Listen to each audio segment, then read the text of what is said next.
ఇట్లా తిరిగి మ్యామ్ మీది కూడా ఆన్ చేయండి మ్యామ్. శిరీష మ్యామ్ ఆనే ఉన్నట్టుందిగా. Camera live started. Good evening to everyone. Welcome to Vignana Darshini talks. ఈ మంత్ అంతా కూడా మనం స్పెషల్ ప్రోగ్రామ్స్ రన్ చేస్తూ ఉన్నాము. కారణం ఈ నెల 7వ తేదీన ప్రఖ్యాత వైజ్ఞానికవేత్త మేడం క్యూరీ జయంతి. సో ఈ సందర్భాన్ని పురస్కరించుకొని విజ్ఞాన దర్శిని నవంబర్ నెలను బాలికలు సైన్స్ మహోత్సవంగా నిర్వహిస్తుంది. సమాజంలో సగభాగంగా ఉన్న మహిళల భాగస్వామ్యం లేకుండా శాస్త్ర సాంకేతిక వికాసం సరిగా జరగదు. సైన్స్ ఫలితాలు మానవులందరికీ చేరవు. వైజ్ఞానిక శాస్త్రం రంగంలో మహిళలు భాగస్వామ్యం కావడానికి ఉన్న ఇబ్బందులేంటి, వివక్ష ఏ విధంగా ఉంది, సైన్స్ రంగంలో ఉన్న అవకాశాలు ఏమిటి, వాటిని ఎలా అందిపుచ్చుకోవాలి, ఈ అంశాల మీద ఈ నెల మొత్తం విజ్ఞాన దర్శిని చర్చలు నిర్వహిస్తుంది. అందులో భాగంగా ఈ అంశాలపై చర్చించడానికి మనతో గెస్ట్ గా ఉన్నారు ప్రతిభా లక్ష్మి గారు, working as a assistant professor of general medicine in Osmania hospitals. Welcome madam. నమస్తే అండి. నమస్తే. అండ్ డాక్టర్ శిరీష గారు, working as a psychiatrist. Welcome. Camera on కాలేదా? కెమెరా ఆన్ చేయండి. చిన్న ఇంట్రడక్షన్ ఇస్తాను. డాక్టర్ ప్రతిభా లక్ష్మి గారు completed her MBBS in Kakatiya Medical College, Warangal, and she completed her MD in Gandhi Medical College, Hyderabad. She completed her PG diploma in Royal College of Physicians from Diabetes Clinical Endocrinology. And past 13 years నుండి government service లో ఉన్నారు. And రాష్ట్ర జిల్లా స్థాయిలో health minister నుండి best doctor and వైద్యశ్రీ లాంటి అవార్డులు ఎన్నో అందుకున్నారు. అండ్ ప్రతిభా లక్ష్మి గారు not only A doctor, she is writer also. She wrote many articles on health hygiene. And తెలుగులో అనుభవాలు మనోభావాలు అనే బుక్ పబ్లిష్ చేశారు. And participated in various public awareness programs and TV shows. And she started NGO named We for Women. And one more, our guest is Dr. Sirisha Garu. Camera on, ma'am. She is a psychiatrist in Suryapet since 12 years. She completed her MBBS from Kakatiya Medical College, Warangal, and she completed PG diploma in psychiatry from Usmania Medical College. Shirsha Garu also wrote many articles. Newspaper district edition lo manasika arogyaniki sambandhinchina articles enno rasaru. DSP office family counselling session లో member గా ఉన్నారు. Green club joint సెక్రటరీగా ఉన్నారు. మానసిక సమస్యలు, పర్యావరణ సంబంధిత సమస్యలపై స్కూల్స్ అండ్ కాలేజెస్ లో అవగాహన కార్యక్రమాలను నిర్వహిస్తున్నారు. Okay, again welcome to Vignana Darshini ma'am. Sirisha గారు, మీ వీడియో ఆన్ కాలేదు మ్యామ్. వినబడుతుందా నా voice? Sirisha ma'am, our topic is women's in medical science. So science రంగంలో మెడికల్ ఫీల్డ్ కి వచ్చే మహిళల పాత్ర ఏ విధంగా ఉంది, ఎంత శాతం ఉంది, అవకాశాలు ఎలా ఉన్నాయి, వివక్ష ఏ విధంగా ఉంది, దీని గురించి మీ ఎక్స్పీరియన్స్ చెప్పండి మ్యామ్. ప్రతిభా మ్యామ్. ఒక రకంగా చెప్పాలంటే అండి, మెడికల్ రంగంలో పర్టికులర్ గా ఆడవాళ్ళు కంపారిటివ్లీ చాలానే ముందుకు వస్తున్నారండి. ఆడవాళ్ళు రాణించకపోవడం అనేది ఎక్కడ లేదు, రానివ్వకపోవడం అనేది ఉంది. ఆడవాళ్ళని రానివ్వకపోవడం అనేది ఉంది, రాణించకపోవడం అనేది ఎక్కడ లేదు. అవకాశం దొరికిన ప్రతిసారి ఆడవాళ్ళు వాళ్ళ యొక్క టాలెంట్ ని వాళ్ళ యొక్క ప్రతిభను ప్రదర్శిస్తూనే వచ్చారు. సో గత 15 సంవత్సరాల నుండి చూస్తే ఆడవాళ్ళ శాతం అనేది మెడికల్ ఫీల్డ్ లో ఆడవాళ్ళ శాతం, పర్టికులర్లీ డాక్టర్స్ ఫీల్డ్ లో నేను చెప్తున్నాను, ఎందుకంటే నర్సెస్ అట్లాంటివి ఆడవాళ్ళే ఎక్కువ ఉన్నారు. ఎందుకంటే ఆడవాళ్ళు స్వతహాగా కొంచెం ఎక్కువ ఎంపతి కలిగి ఉంటారు కాబట్టి నర్సింగ్ అట్లాంటి కేర్ ఆడవాళ్ళైతేనే సమర్థవంతంగా చేయగలరు అనే ఉద్దేశంతో ఆ ఫీల్డ్ లో ముందు నుంచి ఆడవాళ్ళు ఎక్కువగానే ఉన్నారు. కానీ డాక్టర్స్ విషయానికి వచ్చేసరికి లాస్ట్ 15 years గా ఫీమేల్ డాక్టర్స్ చాలా పెరుగుతూ వచ్చారు, ఎక్కువ ఉన్నారు. ఇన్ఫాక్ట్ లాస్ట్ 5 years నుంచి అయితే మెడికోస్ లో చూస్తే, పర్టికులర్లీ ఇప్పుడు మా మెడికల్ కాలేజెస్ లో చూస్తుంటాం కదా, మెడికోస్ లో చూస్తే ఆడవాళ్ళ శాతమే ఎక్కువ కూడా ఉంది. కానీ మళ్ళీ ప్రాబ్లం ఎక్కడ వస్తుంది అంటే పోస్ట్ గ్రాడ్యుయేట్స్ లెవెల్కి వెళ్ళేసరికల్లా కేవలం 1/3 అంటే 33% మాత్రమే ఆడవాళ్ళు ఉన్నారు.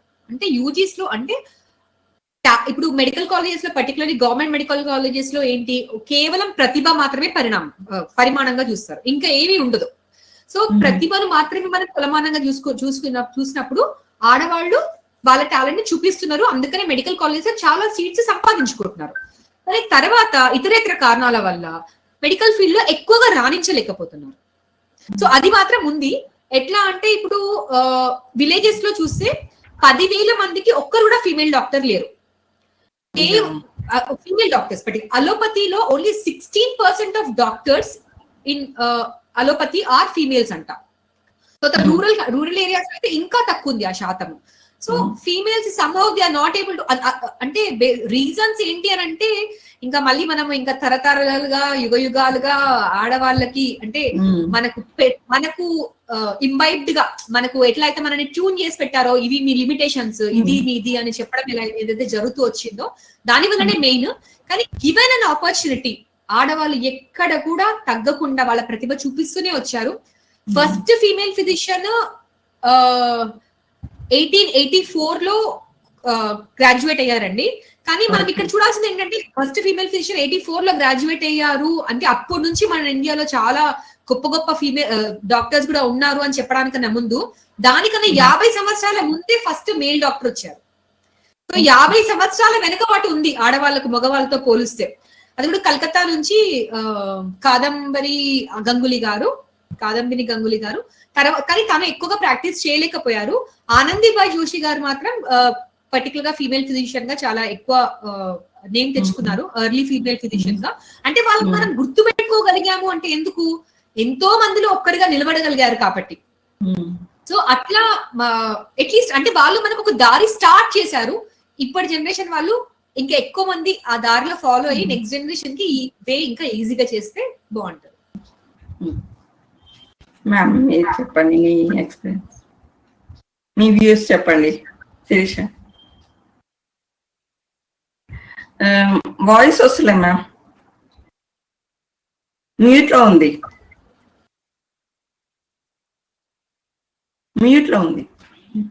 ఇప్పుడు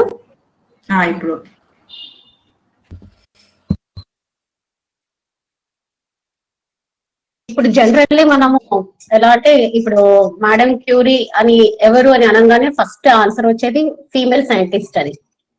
అంటే ఇక్కడే మనము అంటే చూస్తున్నాము అంటే సైంటిస్టులలో 2 రకాలు సైంటిస్టులు, అంటే ఒక రకం సైంటిస్ట్ ఒక రకం ఫీమేల్ సైంటిస్ట్ అని అలా ఏం ఉండదు కదా. అంటే సైంటిస్ట్ మేల్ అయినా ఫీమేల్ అయినా, కానీ సైన్స్ రంగంలో చాలా కొద్ది మంది సైన్స్ చదివి అంటే సైంటిస్ట్ స్థాయికి వెళ్తున్నారు, చాలా కొద్ది మంది వెళ్తున్నారు అని. అంటే ఒకరు సైంటిస్ట్ స్థాయికి వెళ్తే అప్పుడు మనం వాళ్ళని ఫీమేల్ సైంటిస్ట్ అని పిలుచుకుంటున్నాము. అంటే మనం ఆ స్థాయి నుంచి అంటే scientist who is a female అనే స్థాయికి మనం తీసుకురాగలగాలి. అంటే అది ఎప్పుడు పాసిబుల్, కొంతమంది అమ్మాయిలు ఎక్కువ అంటే సైన్స్ ఫీల్డ్ లోకి వచ్చి మనము అంటే ఎక్కువ మంది సైన్స్ ఫీల్డ్ లోకి వస్తే అప్పుడు ఆ పోలిక అన్నది ఉండదు. ఇప్పుడు మనం ఈ స్టెమ్ చూస్తున్నాము, అంటే స్టెమ్ అంటే science, technology, engineering, mathematics, medicine. అంటే ఈ స్టెమ్ లో ఆడపిల్లలు చదివే సంఖ్య డెఫినెట్లీ పెరిగింది, కానీ అది ఇంకా పెరిగే అవసరం ఎంతైనా ఉంది. అంటే ఆడపిల్లలు అంటే బాగా చదువుకోవాలి అనే దానికంటే సైన్స్ బాగా చదువుకోవాలి అని అంటే అది చాలా అవసరం. ఇప్పుడు మనం జనరల్లీ చూస్తే అంటే సైన్స్ చదవడంలో ఆడవాళ్ళు ఎందుకు వెనుకబడి ఉన్నారు అని మనం పరిశీలిస్తే, అంటే జనరల్ నోషన్ ఏంటి అంటే లాజికల్ సబ్జెక్ట్స్ అయినటువంటి మ్యాథ్స్, సైన్స్ అబ్బాయిలు చాలా బాగా చదువుతారని, అమ్మాయిలు లాంగ్వేజెస్ ఆర్ట్స్ బాగా చదువుతారని, అందుకే అంటే లాంగ్వేజెస్ తీసుకుంటే బెటర్ ఏమో అన్న నోషన్ అంటే ఇప్పటికీ అంటే అర్బన్ ఏరియాస్ లో కాకపోయినా రూరల్ ఏరియాస్ లో చాలా ఉన్నది. అంటే అమ్మాయిలు కొంచెం అంటే కొంచెం లైఫ్ సెటిల్ అయిపోతుంది, అంటే రేపొద్దున ఎలా పే చేసి పంపించేయాలి. అంటే మన సొసైటీ ఎట్లా అంటే యూటిలిటేరియన్ సొసైటీ లాగా అయిపోయింది. అంటే మనము చదువు తర్వాత నెక్స్ట్ ఏంటి అంటే నెక్స్ట్ ఆ చదువు వల్ల ఉపయోగం ఏంటి. ఇప్పుడు అబ్బాయిలు అయితే అంటే వాళ్ళ మీద ఇన్వెస్ట్ చేస్తారు, అంటే వాళ్ళకి చదివించి వాళ్ళు ఒక ఉద్యోగం చేస్తే రేపొద్దున మనల్ని చూసుకుంటారు. అమ్మాయిని చదివిస్తే రేపొద్దున ఎలాగో అత్తగారింటికి వెళ్ళిపోతారు, తర్వాత ఇంట్లోనే కదా ఉండడం. చదివిన సైన్స్ చదివించాలంటే డెఫినెట్లీ కొంచెం ఖర్చుతో కూడిన పని. సో అంటే జనరల్లీ మనము గవర్నమెంట్ సైడ్ కాలేజెస్ లో చూసిన ఆడపిల్లలు ఎక్కువ ఆర్ట్స్ ప్రిఫర్ చేస్తున్నారు ఊర్లలో చూస్తే. నేను అంటే అడుగుతూ ఉంటాను, అంటే ఎవరైనా పేషెంట్స్ వచ్చినప్పుడు అంటే మీరు ఇలా అంటే ఆర్ట్స్ ఎందుకు ప్రిఫర్ చేస్తున్నారు అంటే, అంటే రేపొద్దున ఎలాగో నేను పెళ్లి చేసుకోవాల్సిందానే కదా, నేనేం ఉద్యోగం చెయ్యను కదా, ఇంట్లోనే ఉంటాను కదా. ఇటువంటివి అంటే ఇవన్నీ ఫస్ట్ ఒక వివక్ష ఉన్నా గానీ వాళ్ళు ఒక వివక్ష లాగా స్టార్ట్ అయింది. అంటే ఆడపిల్లలు అంటే సైన్స్ చదవలేరేమో అన్నట్టు. తర్వాత అది ఇంటర్నలైజ్ అయిపోయింది, అంటే ఒక అన్కాన్షియస్ బయస్ లాగా అయిపోయింది. ఆ అన్కాన్షియస్ బయస్ అన్నది అంటే కలెక్టివ్ అన్కాన్షియస్నెస్ లాగా అయిపోయింది. ఎలా అంటే ఇంకా ఆడవాళ్ళు అంటే సైన్స్ సరిగా చదవలేరేమో అని. కానీ అంటే ఆడవాళ్ళ బ్రెయిన్ వేరే లాగా, మగవాళ్ళ బ్రెయిన్ వేరేలాగా అలా ఏమి ఉండదు జనరల్. అంటే వాళ్ళు చదువు అన్నది సైన్స్ చదువు అంటే ఎవరైనా ఈక్వల్ గా చదవగలుగుతారు. అంటే ఇప్పుడు మనము జనరల్లీ వివక్ష అంటే అట్లీస్ట్ కనిపిస్తుంది, మనం దాన్ని ఫైట్ చేయవచ్చు. ఈ అన్కాన్షియస్ బయస్ నుంచి మనకు బయటికి రావాలి అంటే ఆడపిల్లలు ఎక్కువగా సైన్స్ చదవడం అన్నది చాలా ఇంపార్టెంట్ ఈ రోజుల్లో. ఇప్పుడు మనం గమనిస్తే అంటే ఒక ఇంట్లో పిల్లలు ఆడపిల్లలు ఉన్నారు అనుకోండి, అప్పుడు మగ పిల్లలకి పిల్లల్ని ఆర్ట్స్ వైపు అంటే చదివించడానికి ట్రై చేస్తారు. అదే ఆడపిల్లలే ఉన్నారనుకోండి అప్పుడు కొంచెం శాతం ఎక్కువ ఉంటది, సైన్స్ చదివించే శాతం అన్నది ఎక్కువ ఉంటది. అంటే ఇప్పుడు ఇది అంటే సైన్స్ వైపు అమ్మాయిలు ఎక్కువ చదవాలి అంటే మనం వాళ్ళకి చిన్నప్పటి నుంచే అంటే నేను బాగా చదువుకోవాలి, నేను చదివిన తర్వాత నేను డ్రాప్ చేయాలి అన్నది వాళ్ళలో ఇన్కల్కేట్ చేయడం అన్నది చాలా అవసరం. జనరల్ ఇప్పుడు వాళ్ళకి ఆలోచన ఎప్పుడు వస్తుంది అంటే అది పేరెంట్స్ నుంచి, టీచర్స్ నుంచి. అంటే ఫస్ట్ ఆ భయం అన్నది ఉండొద్దు. అంటే మ్యాథ్స్ సైన్స్ అనగానే అది చాలా డిఫికల్ట్ సబ్జెక్ట్ అన్నది కాకుండా, అంటే అది చాలా సులువైన సబ్జెక్ట్, చాలా వండర్ఫుల్ సబ్జెక్ట్ అని. టీచింగ్ మెథడాలజీలో మార్పు రావాలి. టీచింగ్ అంటే అది మనము టీచర్స్ నుంచి, పేరెంట్స్ నుంచి అలా వచ్చినప్పుడు సైన్స్ అన్న ఆ భయం అనేది పోయి చాలా మంది అంటే ఆడపిల్లలు సైన్స్ సబ్జెక్ట్ తీసుకునే అవకాశం ఎక్కువ ఉంటది అప్పుడు. అలా ఉన్నప్పుడు ఏంటంటే మనకు ఫర్దర్ గా కూడా అంటే ఎలా అంటే మనకు సైన్స్ ఎక్కువ తీసుకుంటే అప్పుడు డెఫినెట్లీ ఈ వివక్ష అనేది తగ్గుతుంది, మూఢనమ్మకాలు అన్నటివి తగ్గుతాయి, మనకు మంచి సైంటిఫిక్ సొసైటీ అన్నది వస్తుంది. అప్పుడు ఎంకరేజ్మెంట్ ఉండాలి మెయిన్ గా, డెఫినెట్లీ మెయిల్ ఎంకరేజ్మెంట్ ఉంటే ముందుకెళ్తాం. శ్రవంతి అండ్ నర్సెస్ ఎక్కువ మంది ఉంటున్నారు కదా ఉమెన్స్ డాక్టర్స్ కంటే, ఎందుకు డాక్టర్స్ చదవడానికి ఎందుకు ముందుకు రావట్లేదు వాళ్ళు? అంటే ఎక్కువ ఖర్చుతో కూడుకున్నదా అనేసి. మెడిసిన్ అనేది ఎక్కువ కాలం చదవాల్సింది అనేది ఒక రీజన్ అయిండొచ్చేమో, కానీ ఖర్చుతో కూడుకున్నది అయితే అసలే కాదండి. నేను ఎంబీబీఎస్ చదివినప్పుడు నా ఫీజు సంవత్సరానికి 7,000 రూపాయలు, ఖచ్చితంగా 7,000 రూపాయలు. ఇప్పుడు ఆ ఫీజు 10,750 రూపాయలు. ఏ డిగ్రీ కూడా 10,750 రూపాయలు సంవత్సరానికన్నా తక్కువగా ఉండదండి. ఈవెన్ గవర్నమెంట్ డిగ్రీ కాలేజెస్ లో డిగ్రీ కూడా పర్ ఇయర్ 6,000 ఏమో ఉంది. సో పెద్ద డిఫరెన్స్ ఏం లేదు. ఒకటి ఏంటంటే సీటు వస్తుందా రాదా, అది కూడా నేను మళ్ళీ చెప్తున్నాను. గవర్నమెంట్ మెడికల్ కాలేజెస్ లో అబ్బాయిల కన్నా ఇప్పుడు మా ఉస్మానియాలో ఇప్పుడు రీసెంట్ బ్యాచ్ లో 2/3 అమ్మాయిలే ఉన్నారండి. 150లో 100 మంది దాదాపు అమ్మాయిలు ఉన్నారు, అబ్బాయిలు 50 ఉన్నారు. కానీ ప్రైవేట్ మెడికల్ కాలేజ్ లో చూస్తే మళ్ళీ అబ్బాయిలే ఎక్కువ ఉంటారు. అంటే పేరెంట్స్ అమ్మాయిల చదువు మీద డబ్బులు ఖర్చు పెట్టడానికి ఆలోచిస్తారు, కానీ అబ్బాయిల చదువు మీద డబ్బులు ఖర్చు పెట్టడానికి ఆలోచించరు అనేది కూడా మనం దీంట్లోంచి ఒకటి అర్థం చేసుకోవచ్చు. కానీ చదువు, ప్రతిభ అట్లాంటి విషయాల్లో మాత్రం ఆడవాళ్ళు మగవాళ్ళతో పోటీగా, లేకపోతే వాళ్ళకన్నా ఇంకా ఎక్కువగానే ప్రూవ్ చేసుకుంటున్నారు. వాళ్ళు మేము చదవగలము అని వాళ్ళు చూపించుకుంటున్నారు. వాళ్ళ చేతిలో ఉంది అంతవరకే. కానీ చదివిపించడానికి సహకారం అవసరం కదా. అంబేద్కర్ గారు ఒక మాట అన్నారండి, ఏమనంటే I measure the progress of a community by the degree of progress women in the community show అని. సో ఆడవాళ్ళు ఎప్పుడైతే ఎదగగలుగుతారో, ఎదుగుదల ఆడవాళ్ళు ఎప్పుడైతే కనిపిస్తుందో అప్పుడు మాత్రమే సమాజం కూడా ఎదుగుతుంది అని చెప్పారు. ఎందుకంటే సగం శాతం పాపులేషన్ వాళ్ళ గ్రోత్, వాళ్ళ టాలెంట్, వాళ్ళ కాంట్రిబ్యూషన్ డెవలప్మెంట్ కి ఉపయోగపడగలుగుతుందో అప్పుడు నేషనల్ డెవలప్మెంట్ ఇంకా ఫాస్ట్ అవుతుంది. సో ఉమెన్ ని ఎడ్యుకేషన్ పర్టికులర్లీ ఇంకా సైన్స్ పరంగా ఎంకరేజ్ చేయడం అనేది చాలా అవసరం. ఉమెన్ లో ఎక్కడ తప్పలేదండి, 100%. వాళ్ళు ప్రతి చోట వాళ్ళని వాళ్ళు ప్రూవ్ చేసుకుంటున్నారు. కానీ వాళ్ళకి ఉంది సొసైటీ నుండి కొంచెం ఎందుకు అంటే ఇన్ని ఇయర్స్ నుంచి అంతేందుకంటే ఆడవాళ్ళలోనే ఇన్ఫైట్ గా ఉంది. మేమే అమ్మో అంతకాలం చదవడమా, మళ్ళీ ఫర్ ఎగ్జాంపుల్ పెళ్లి భయం ఎందుకు వస్తుంది అంటే పక్క వాళ్ళు ఫ్యామిలీ మెంబర్స్ తరతరాల నుంచి ఆడవాళ్ళు ఫ్యామిలీ రెస్పాన్సిబిలిటీ నాది అని అనుకుంటారు. ఇప్పుడు చూడండి, ఇప్పుడు మేడం అంటున్నారు కదా, అంటే ఇటు రెస్పాన్సిబిలిటీస్ వల్ల ఆడవాళ్ళు అని. అట్లా పురుషులు ఎప్పుడైనా కంప్లైంట్ చేస్తారా? మెన్ ఎప్పుడైనా కంప్లైంట్ చేస్తారా? ఎందుకు ఇంటి రెస్పాన్సిబిలిటీ మాది ఫీలింగ్ ఫీమేల్స్ కి ఎప్పటి నుంచో ఉంది. అంటే మదర్స్ అట్లా చెప్తారు, మదర్ ఇన్ లాస్ అట్లా చెప్తారు. ఓకే, ఇల్లు చూసుకో. ఇప్పుడు మనకు ఒకవేళ ఇంట్లో వాళ్ళు ఫ్రీడమ్ ఇచ్చినా కూడా నీ బాధ్యతలన్నీ నిర్వర్తించిన తర్వాత మిగతా ఏమైనా చేసుకో.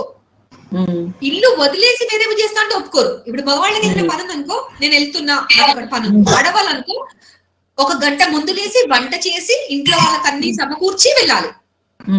ఆ డిఫరెన్స్ అనేది తక్కువడానికి చాలా టైం పడుతుంది. మెయిన్ గా డిఫరెన్స్ కావాల్సింది పురుషులు. పర్ఫెక్ట్ హెల్ప్ చేయాలని ఆలోచించారు మేడం. మరి అట్లా ఆలోచిస్తే, అందరూ ఆలోచిస్తే వీళ్ళు కూడా ముందుకు వస్తారు. శ్రవంతి హస్బెండ్సే కాదండి, ఇన్ లాస్ కూడా. అదే ఇంట్లో నుండే స్టార్ట్ అవుతుంది మేడం. అదే పేరెంట్స్ కూడా, పేరెంట్స్ అదే మన పేరెంట్స్ నాకు నీ బాధ్యత లేదు అనకుండా అలా కాదు, చేయాలంటే నేను నీకు సహకరిస్తా అనేలా ఉండాలి. అదే అందరు ఎంకరేజ్మెంట్ ఉండాలి. గుడ్ ఈవినింగ్ ప్రతిభా మ్యామ్, శిరీష మ్యామ్. సో కొన్ని క్వశ్చన్స్ మా సైడ్ నుంచి కూడా. యాక్చువల్గా రూరల్ ఏరియాస్లో మీరు ఎంబీబీఎస్ అయిన తర్వాత రూరల్ ఏరియాస్లో మీరు చేయడానికి వెళ్తారు కదా. సో అక్కడ ఎంతమంది ఉమెన్ వెళ్ళడానికి ఇష్టపడుతున్నారు డాక్టర్స్ అక్కడ సర్వ్ చేయడానికి? సో అక్కడికి వెళ్ళిన తర్వాత అక్కడ మీకు ఎదురయ్యే ఇష్యూస్ ఏంటి? ఉమెన్ డాక్టర్కి ఎదురయ్యే ఇష్యూస్ ఏంటి? ఎంతమంది ప్రిఫర్ చేస్తున్నారు? అసలు వెళ్ళడానికి ఎంతమంది ప్రిఫర్ చేస్తున్నారు? వెళ్ళిన తర్వాత ఏం ఇష్యూస్ ఫేస్ చేస్తున్నారు? అంటే జనరల్ గా శానిటేషన్ కానీ, సేఫ్టీ కానీ, ఇలాంటి ట్రాన్స్పోర్టేషన్, ఇలాంటి మేజర్ ఇష్యూస్ ఉన్నాయని విన్నాం మేము. So what do you say about that? Ma'am ఎవరన్నా ఆన్సర్ చేయండి. ప్రతిభ చెప్పాలి, ఎందుకంటే మాకు సర్వీస్ లేదు. మేడం ఓకే, నేను చెప్తాను. ఏంటి అంటే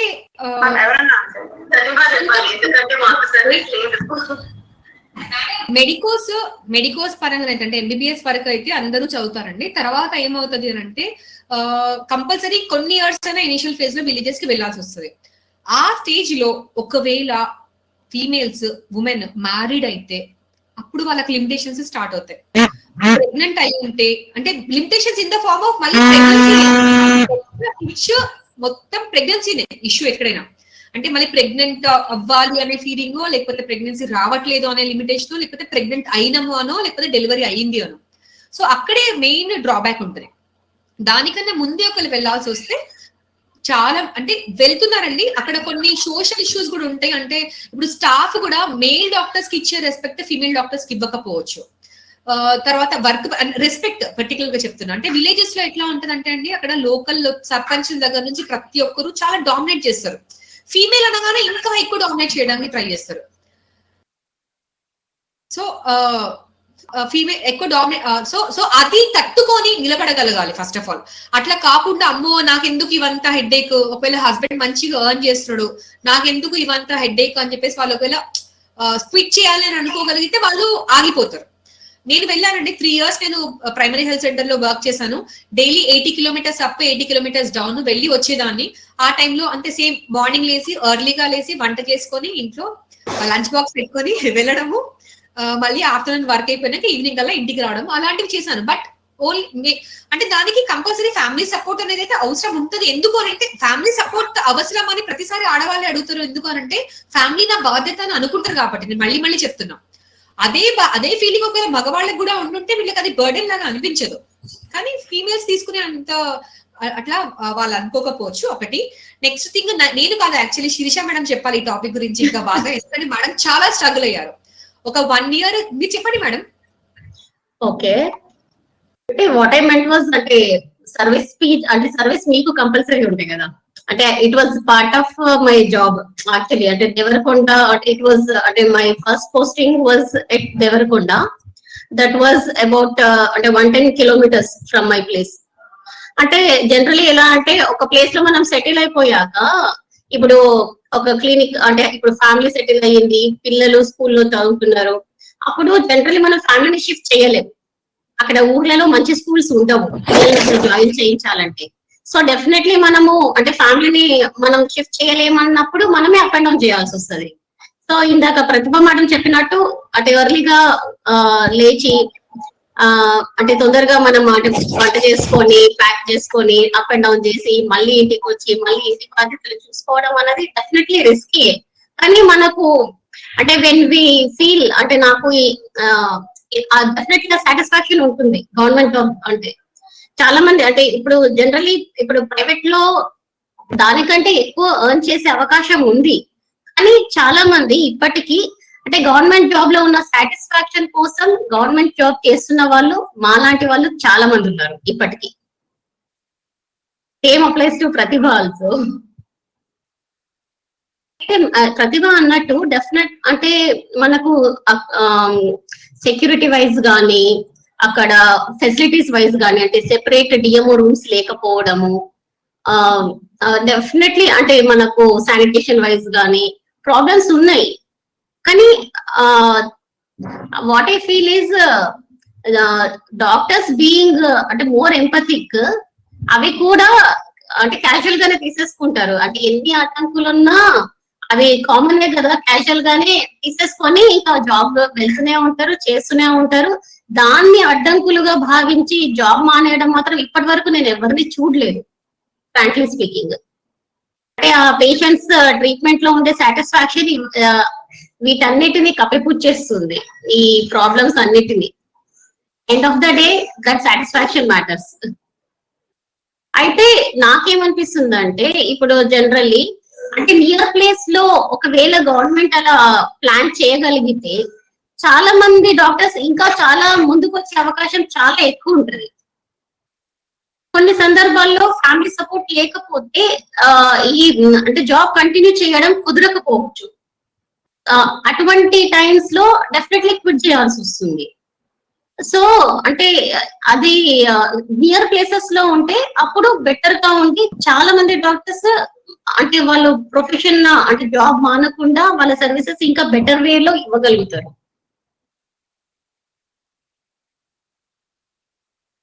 సో మ్యామ్ ఇంకో క్వశ్చన్ మ్యామ్. సో ఒకసారి ఎంబీబీఎస్ అయిపోయిన తర్వాత స్పెషలైజేషన్ కోర్సెస్ లోకి వచ్చేసరికి ఎక్కువ మంది ఫీమేల్ డాక్టర్స్ అయితే గైనకాలజీ లేకపోతే డర్మటాలజీ లాంటివి ఎక్కువ ప్రిఫర్ చేస్తారు. అదర్ థింగ్స్ లైక్ కార్డియాలజీ కానీ న్యూరో ఇలాంటివి అదర్ ఫీల్డ్స్ ఎందుకు చూస్ చేసుకోలేకపోతున్నారు? అంటే లైక్ రీజన్ ఏంటి, ఎందుకు తక్కువ ఉంటున్నారు మనకు అందులో ఫీమేల్ డాక్టర్స్?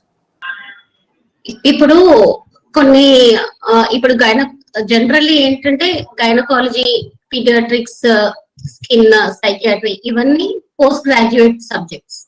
అంటే ఆఫ్టర్ ఎంబీబీఎస్ అది 5-6 years చదివిన తర్వాత ఇంకో 3 years post graduation.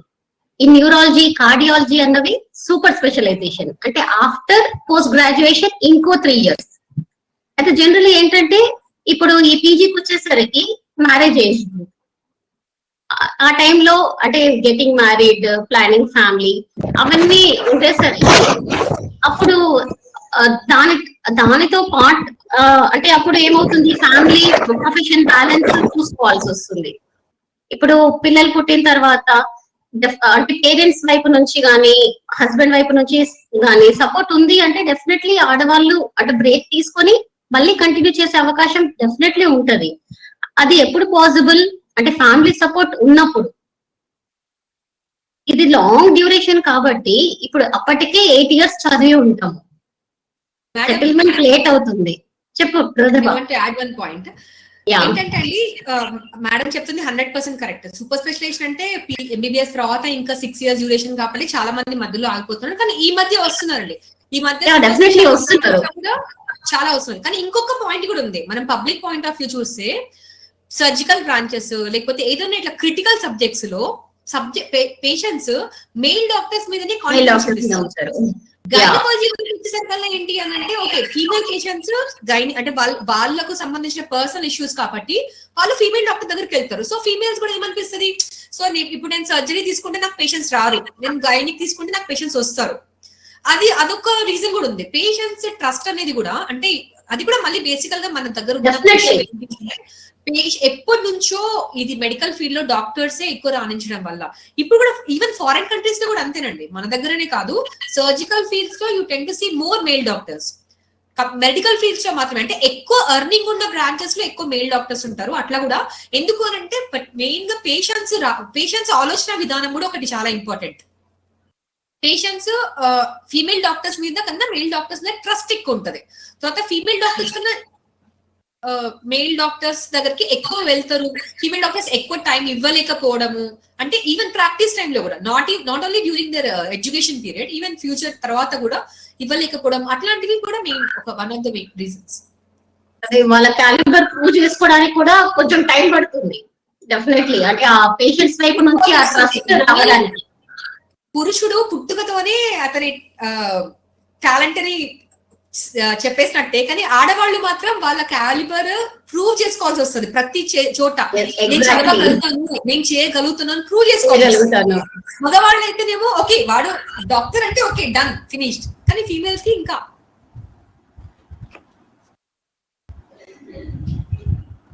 Next question వచ్చేసి జెండర్ పే గ్యాప్ గురించి చెప్పండి మేడం ప్రతిభా మ్యామ్. నాకు అదే చెప్పబోయా. యా, ఈ జెండర్ పే గ్యాప్ అంటే ఉందండి, కంపల్సరీ ఉంది. ఫీమేల్స్ ఆర్ లెస్ పేడ్ అంటే రాజ్యాంగం ప్రకారం అది కరెక్ట్ కాదు. అందుకనే అంబేద్కర్ గారు కాన్స్టిట్యూషన్ రిలీజ్ చేసినప్పుడు చెప్పారు, we are entering into era of contradictions. అంటే ఏంటంటే సమాజంలోనేమో జస్టిస్ లేదు, ఈక్వాలిటీ లేదు, లిబర్టీ లేదు, కానీ మన కాన్స్టిట్యూషన్ ప్రకారం ఏమో అవన్నీ ఉండాలి. So we are entering into state of conflicts అంటే స్టేట్ ఆఫ్ కాంట్రడిక్షన్స్. కానీ ఈ స్టేట్ ఆఫ్ కాంట్రడిక్షన్స్ ఎంత లాంగ్ ప్రొలాంగ్ అవుతుంది అనేది మాత్రం మన మీద ఆధారపడి ఉంటది. ఇంత తొందరగా అది ఎండ్ అవ్వగలిగితే అంత తొందరగా మన దేశం ప్రగతిని చెందుతుంది, అభివృద్ధి చెందుతుంది అన్నట్టుగా చెప్పారనమాట. ఎందుకు అంటే ఏంటంటే రూల్ ప్రకారం every doctor is doctor, male female అని ఏం లేదు. So they should be equally paid. అది రూల్ ప్రకారం అంటే మనకు ఇచ్చే కాన్స్టిట్యూషన్ ప్రకారం. కానీ ఇప్పటికీ కూడా ఫీమేల్ డాక్టర్స్ అంటే కంపల్సరీ పే విషయంలో కొంచెం చిన్న చూపే ఉంటది. ఎందుకు ఈవెన్ కార్పొరేట్ సెటప్స్ లో కూడా వాళ్ళు ఏమనుకుంటారు, ఓకే ఫస్ట్ ఇప్పుడు నువ్వు మళ్ళీ నీ ప్రెగ్నెన్సీలు, డెలివరీలు, పిల్లలు, ఫ్యామిలీ అదే రీజన్ ప్రతి చోట వచ్చేది అదే. నేను జస్ట్ మా దేశాల్లో ఎలా ఉంది మ్యామ్ మరి? ఏంటండి బయట దేశాల్లో ఎలా ఉంది? బయట దేశాల్లో కూడా ఉందండి జెండర్ పే గ్యాప్ అనేది, బయట దేశాల్లో కూడా ఉంది. అందుకని సర్జికల్ బ్రాంచెస్ లో ఫీమేల్స్ ఎక్కువ లేకపోవడం, ఎందుకంటే మెడికల్ బ్రాంచెస్ లో కన్నా సర్జికల్ బ్రాంచెస్ లో ఎర్నింగ్ ఎక్కువ ఉంటది, వాళ్ళది ఎక్కువ పే ఉంటది కాబట్టి ఎక్కువ పే ఉండే బ్రాంచెస్ లో ఫీమేల్స్ ఎక్కువ ఉండరు అనేది మనకు అంటే స్టాటిస్టిక్స్ ప్రకారం అయితే అదే చెప్తుంది. ఉంది కానీ మనం we have to come out of it and again we have to prove, women have to prove them their calibre.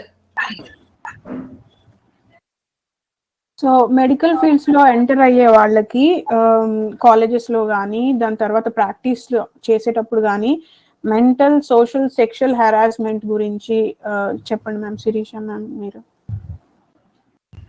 ఇద్దరు అభిప్రాయాలు చెప్పండి. నేను ఫస్ట్ శిరీష అని అడుగుతున్నాను. రీసెంట్ గా మనం కూడా చూసాము, ప్రియాంక రెడ్డి రూరల్ ఏరియాస్ కి వెళ్తే ఎలా ఉంది వాళ్ళ పరిస్థితి అనేది చూసాం. అలా సెక్యూరిటీస్ లేవు కదా. అంటే ఇది ఉమెన్ కి జనరల్ గా ఉండే ఇష్యూస్ కదా, sexual harassment or societal pressures ఇవన్నీ. సో దాని గురించి చెప్పండి మ్యామ్. ఈ మెడికల్ ఫీల్డ్ లో ఎంటర్ అయ్యే ఉమెన్ సిచ్యువేషన్ ఎలా ఉంది mental, social and sexual harassment విషయంలో?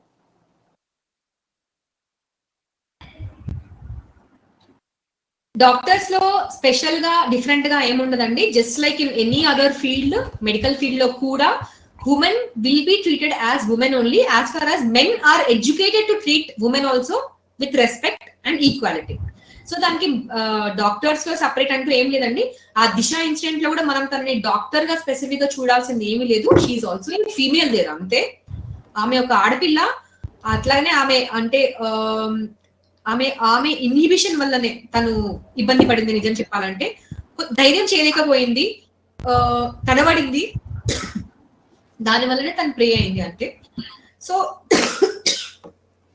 సీనియర్స్ నుంచి, కొలీగ్స్ నుంచి అట్లాంటి హరాస్మెంట్స్, అట్లాంటి మెంటల్ టార్చర్ అట్లాంటివన్నీ ఉంటాయండి. But women have to overcome them and stand, అంతే. తప్పదు ఇంకా అది. That is just like any other field.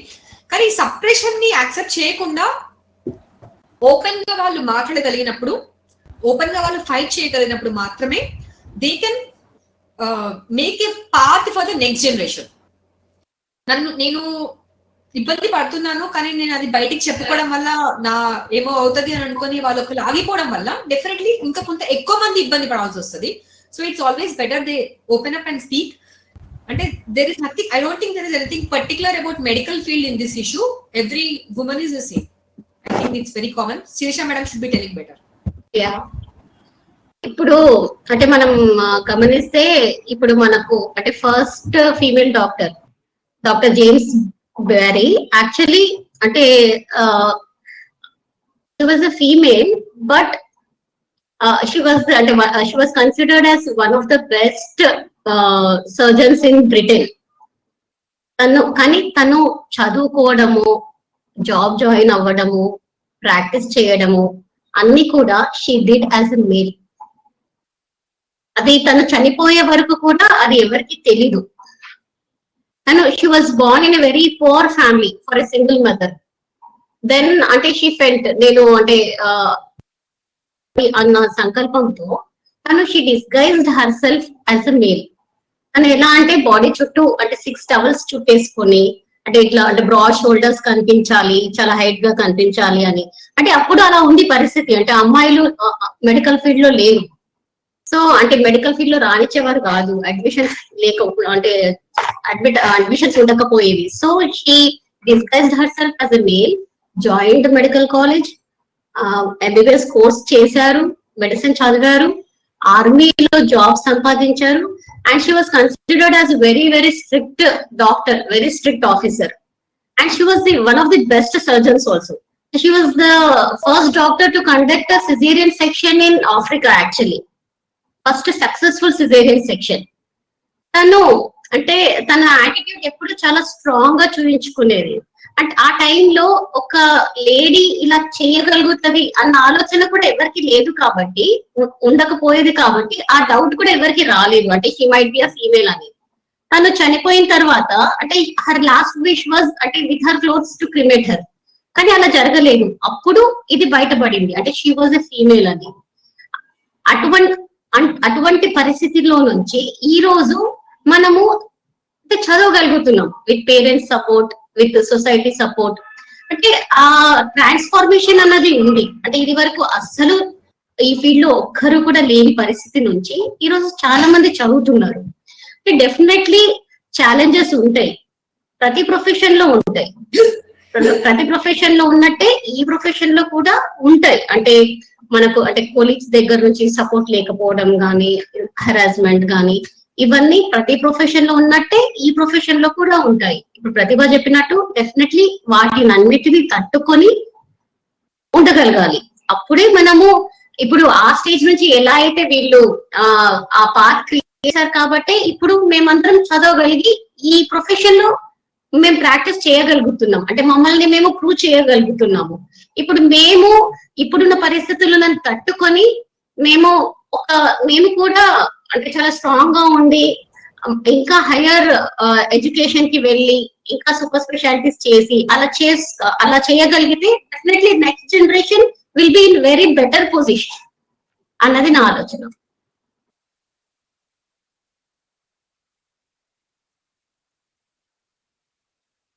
So ma'am మీకే ఇంకొక question ma'am. 75% psychology majors are female, but a report shows that female psychologists are lagging behind men. Why is that? I didn't get your question, sorry.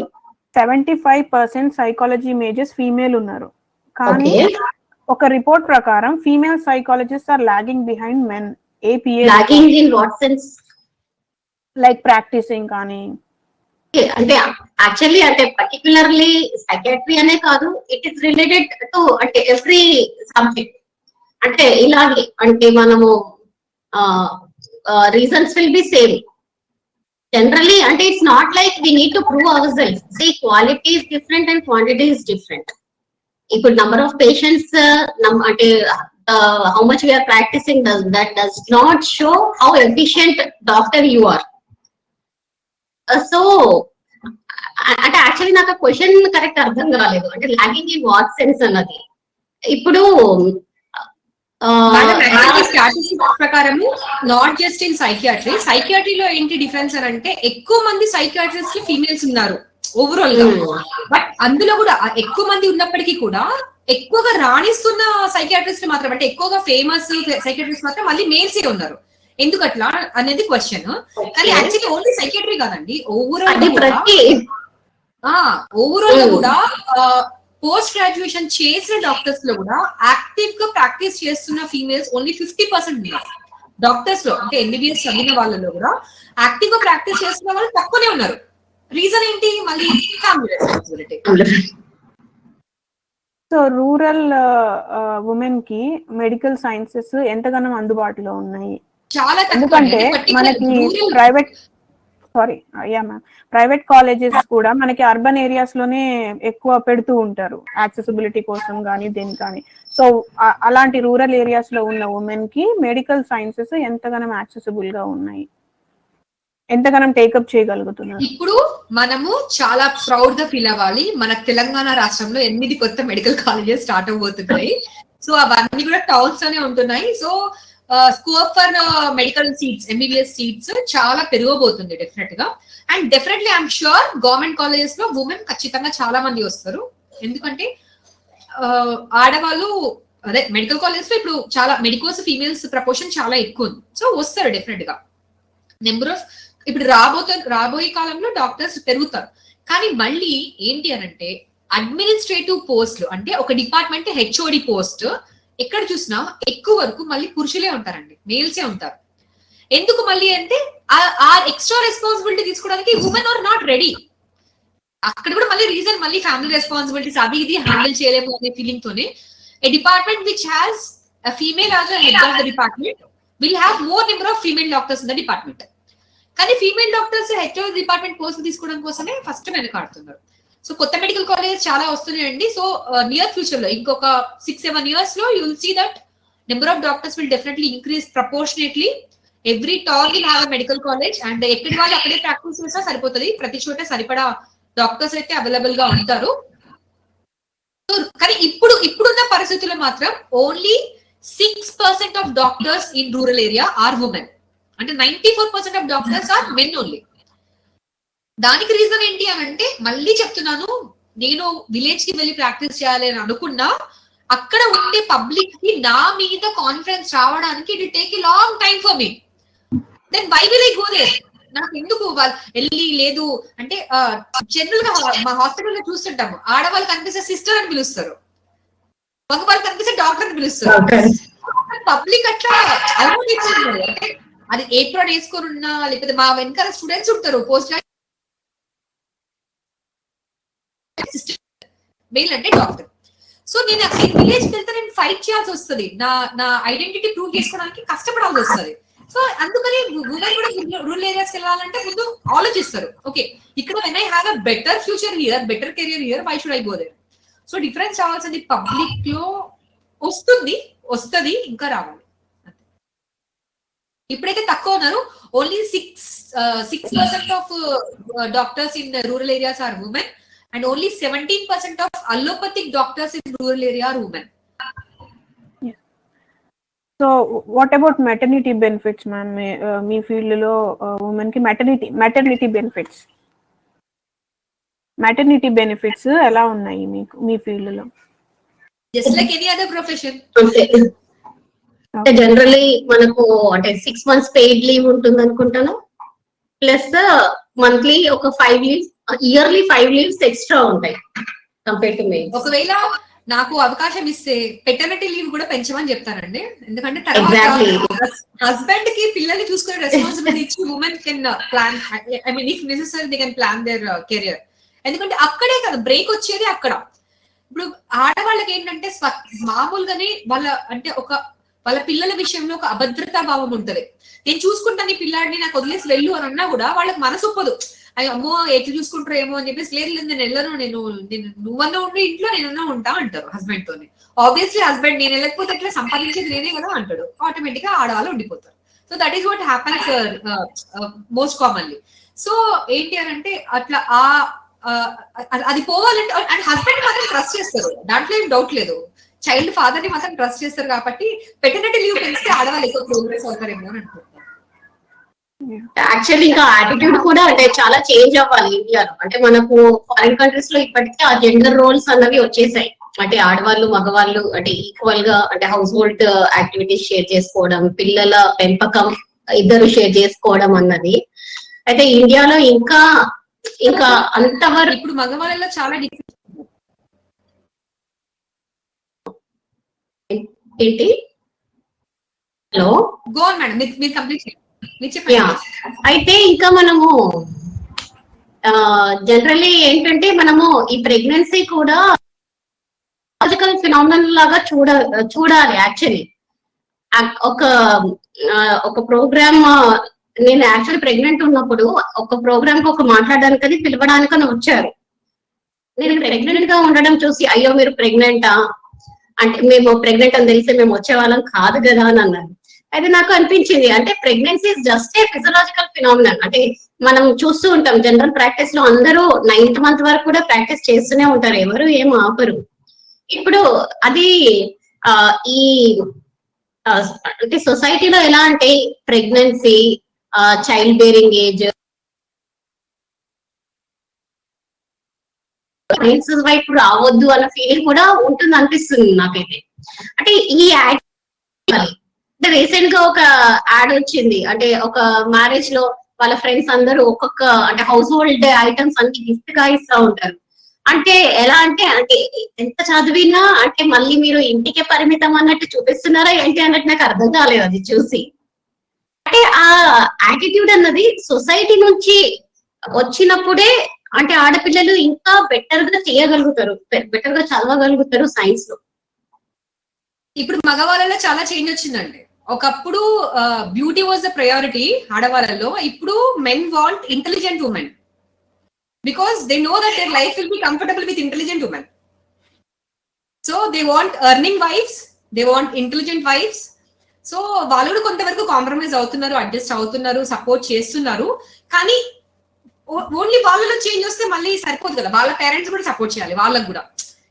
అంటే మళ్ళీ అదే అంటే ఇప్పుడు మగవాళ్ళు అంటే నువ్వు ఇంట్లో కూర్చొని ఆమెను పనికి పంపిస్తున్నావా అట్లా క్వశ్చన్ చేసే వాళ్ళు ఉండకూడదు. ఓకే మీ మధ్య అండర్స్టాండింగ్ ఉంటే చాలు అని అది చేంజ్ రావాలి. సో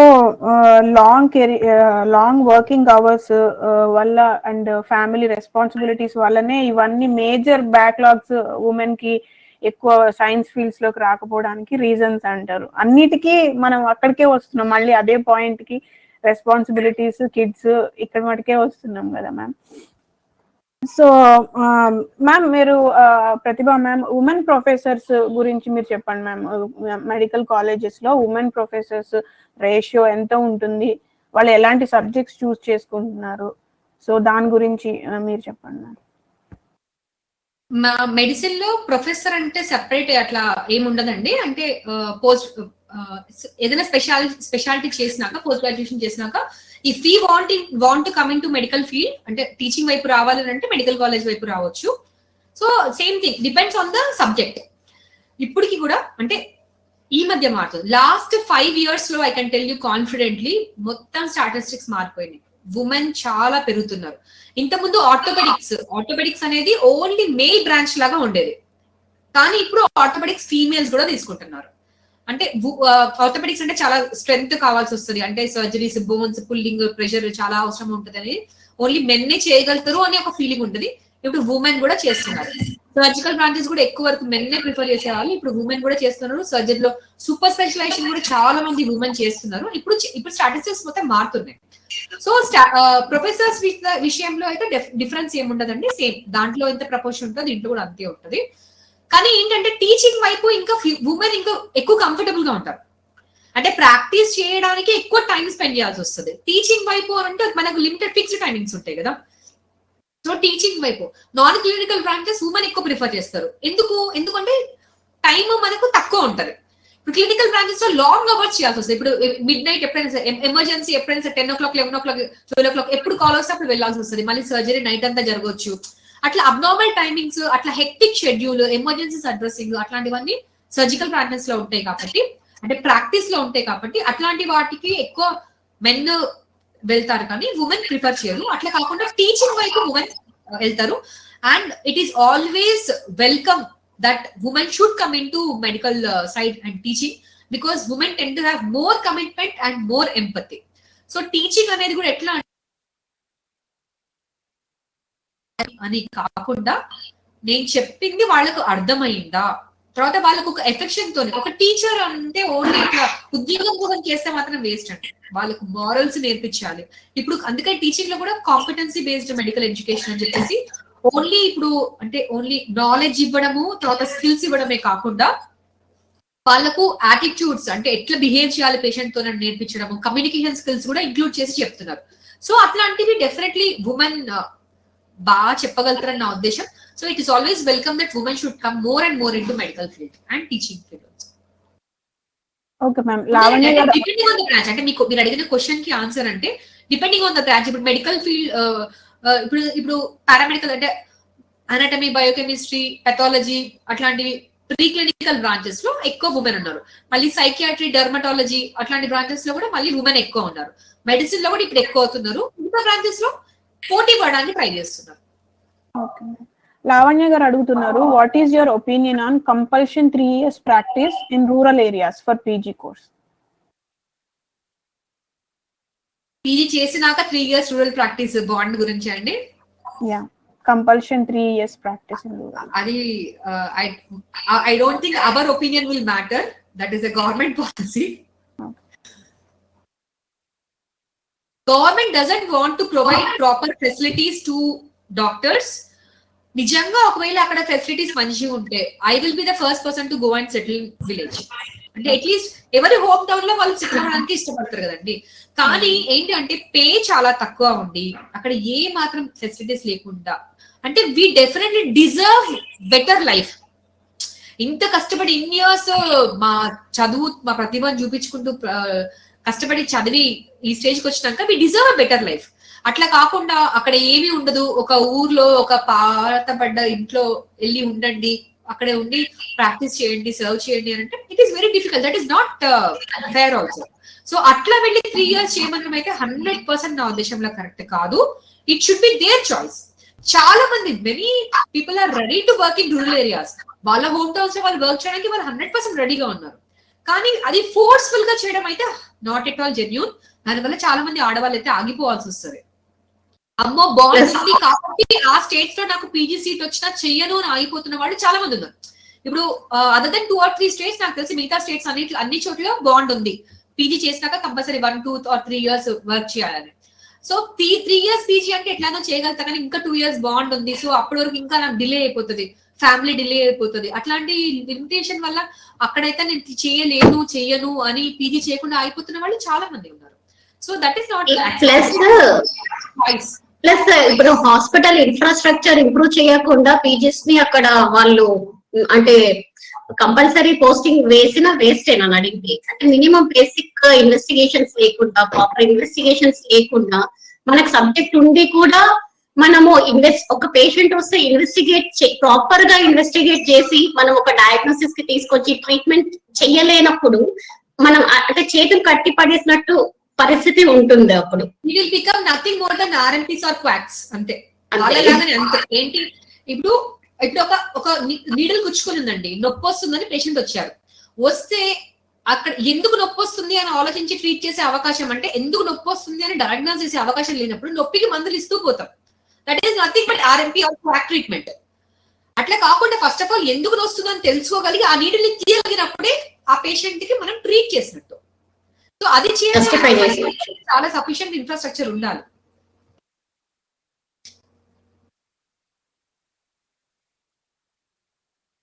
మ్యామ్ నెక్స్ట్ క్వశ్చన్ వచ్చి, ఇప్పుడు చాలా మంది మెడిసిన్ పర్సూ చేయడానికి చైనా, ఫిలిప్పీన్స్, రష్యా అటువైపు వెళ్తున్నారు కదా. సో వాళ్ళ కోర్సెస్ ఎంత వ్యాలిడ్? ఇండియా వాళ్ళు తర్వాత వచ్చి ఇండియాలో ప్రాక్టీస్ చేయడానికి వాళ్ళ కోర్సెస్ ఎంత వ్యాలిడ్? వాళ్ళు ఇక్కడ వచ్చిన తర్వాత ప్రాక్టీస్ చేయడానికి వాళ్ళు ఏమన్నా టెస్ట్ రాయాల్సి ఉంటుందా సెపరేట్ గా? వాళ్ళకి ఏమన్నా డిఫరెంట్ టెస్ట్ ఉంటాయా? దాని గురించి చెప్పండి. అక్కడ అంటే ఎంబీబీఎస్ కోర్స్ అనేది సేమ్ వాళ్ళకి మనకు. అయితే వాళ్ళు ఇండియాకి వచ్చాక వాళ్ళకి ఒక ఎగ్జామ్ అన్నది ఉంటుంది. అంటే సో దట్ అంటే ఆ ఎగ్జామ్ పాస్ అయితే వాళ్ళు అంటే they are eligible to practise in India. So అంటే if they pass that exam they are equivalent to any other MBBS graduate. దాని తర్వాత వాళ్ళు ఇంకా పీజీ చేయాలి అనుకుంటే అప్పుడు మళ్ళీ యాజ్ యూజువల్ అంటే same as other MBBS graduates they need to take up the PG exam. అదే ఎగ్జిట్ ఎగ్జామ్ పాస్ అయితే గానీ వాళ్ళు ఇక్కడ ప్రాక్టీస్ చేయడానికి అర్హులు కాదు. Okay ma'am. అండ్ ఇంకో క్వశ్చన్ లావణ్య గారు అడుగుతున్నారు, how superstitions of people affecting your practices? A lot. Not our practice. Superstitions are affecting public a lot. A lot ante a lot. Papa, I really pity. Inka, that is a very broad topic. Sirisha madam, better you. ఇప్పుడు కొన్ని disorders చూస్తే actually అంటే ఈ superstitions can be part of few disorders also.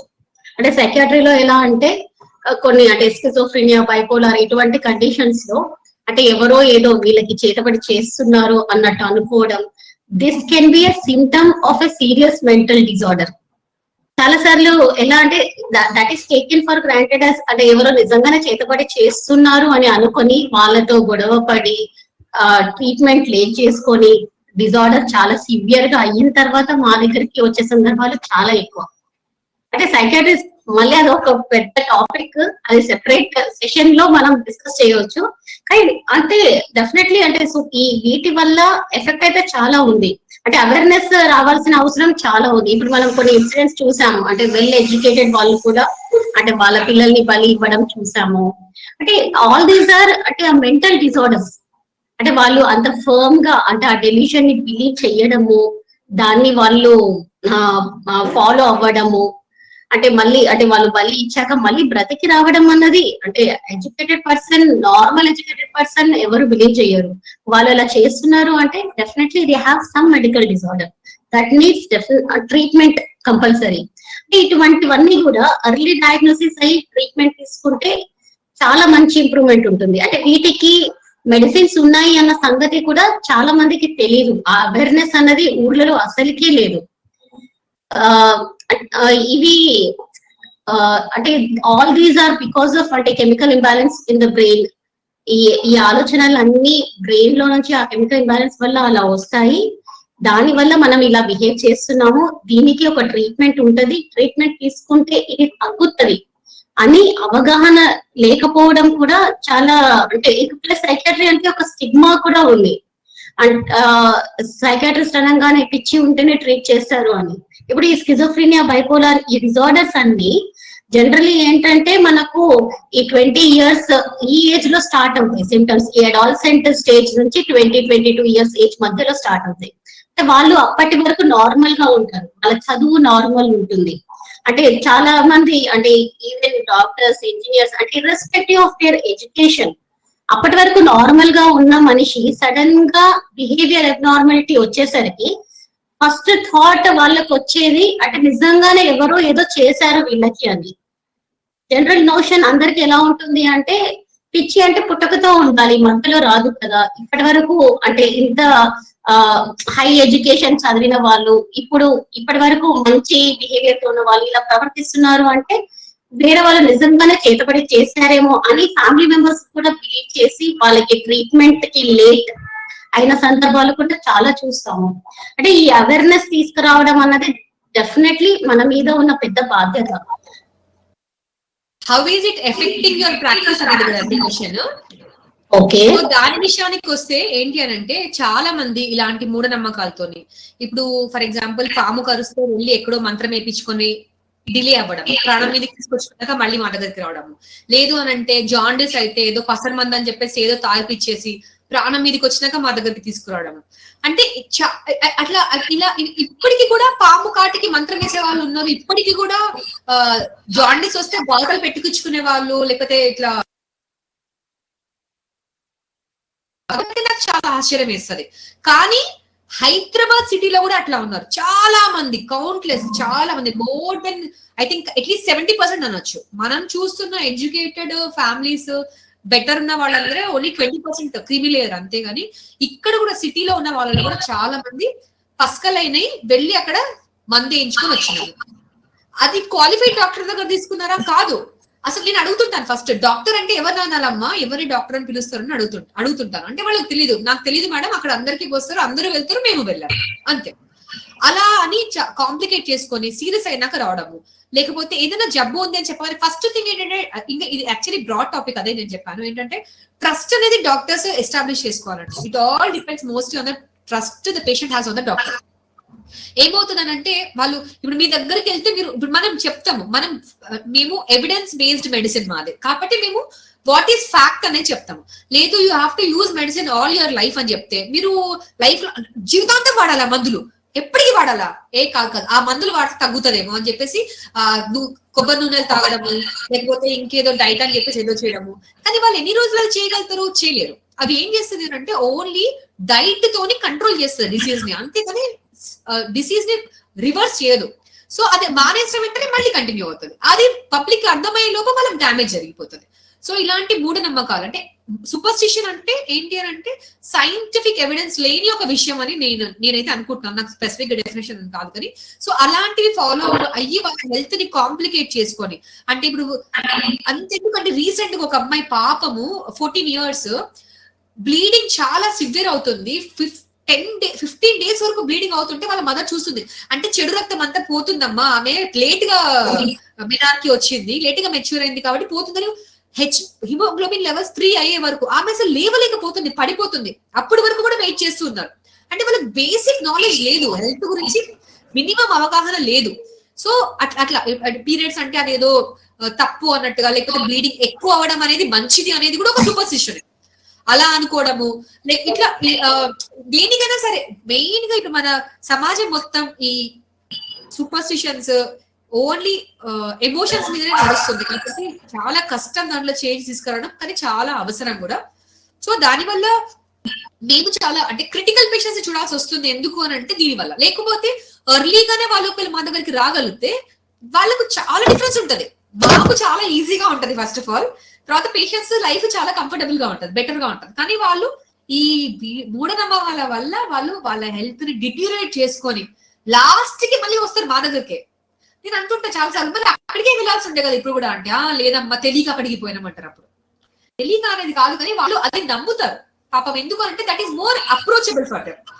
ఎందుకు మళ్ళీ అంటే doctors ఎక్కువ లేకపోవడం వల్ల. అందుబాటులో డాక్టర్స్ ఉంటే వాళ్ళు అక్కడికే వద్దురేమో, కానీ ప్రతి ఒక్కరికి అందుబాటులో డాక్టర్స్ ఉండకపోవడం వల్ల, నెంబర్ ఆఫ్ డాక్టర్స్ ఉండడం వల్ల, వాళ్ళు అందుబాటులో ఉండడం వల్ల ప్రతి ఊరికి ఉంటారు ఇద్దరు. సో వెళ్తారు, వాళ్ళ దగ్గర ఏదో ఒకటి మంత్రం వేసుకుంటారు, లేకపోతే ఏదో ఒకటి తాయత కట్టించుకుంటారు, లేకపోతే ఏదో ఒకటి పసర మందు తాగుతారు, ఏదో నాకు తగ్గిపోతుంది అని అనుకొని వెయిట్ చేస్తారు, డిలే చేస్తారు, పరిగెత్తుకుంటూ వస్తారు. సో మేము ఇబ్బంది పడుతున్నాం, చాలా ఇబ్బంది పడుతుంది సూపర్స్టిషన్స్. ఇవన్నీ పోవాలి అంటే, ఈ సూపర్స్టిషన్స్ పోవాలి అంటే చాలా మంది irrespective of gender, both male and female, science చదవడం ఎక్కువ కావాలి. అంటే జనరల్ ఇప్పుడు ఊర్లలో చదవడమే కాదు ఫాలో అవ్వట్లే కదా. యా, కానీ అంటే నేను గమనించింది ఏంటంటే, అంటే స్కూల్ లెవెల్ వరకు కూడా సైన్స్ చాలా బాగా చదివిన వాళ్ళు కూడా ఇంటర్ కి వచ్చేసరికి, ఇంటర్ డిగ్రీ వచ్చేసరికి, అంటే ఎస్పెషల్లీ ఊర్లలో, అంటే I'm not talking about urban areas, ఊర్లలో చాలా మంది ఎలా అంటే సోషల్ సైన్సెస్ వైపు వెళ్ళిపోతారు. అలా ఎందుకు తీసుకుంటున్నారు అని జనరల్లీ మనం క్వశ్చన్ చేస్తే కామన్ గా వచ్చే ఆన్సర్, మా ఫ్రెండ్స్ తీసుకున్నారు కాబట్టి నేను తీసుకున్నాను, మా స్కూల్లో అందరు తీసుకున్నారు కాబట్టి నేను తీసుకున్నాను.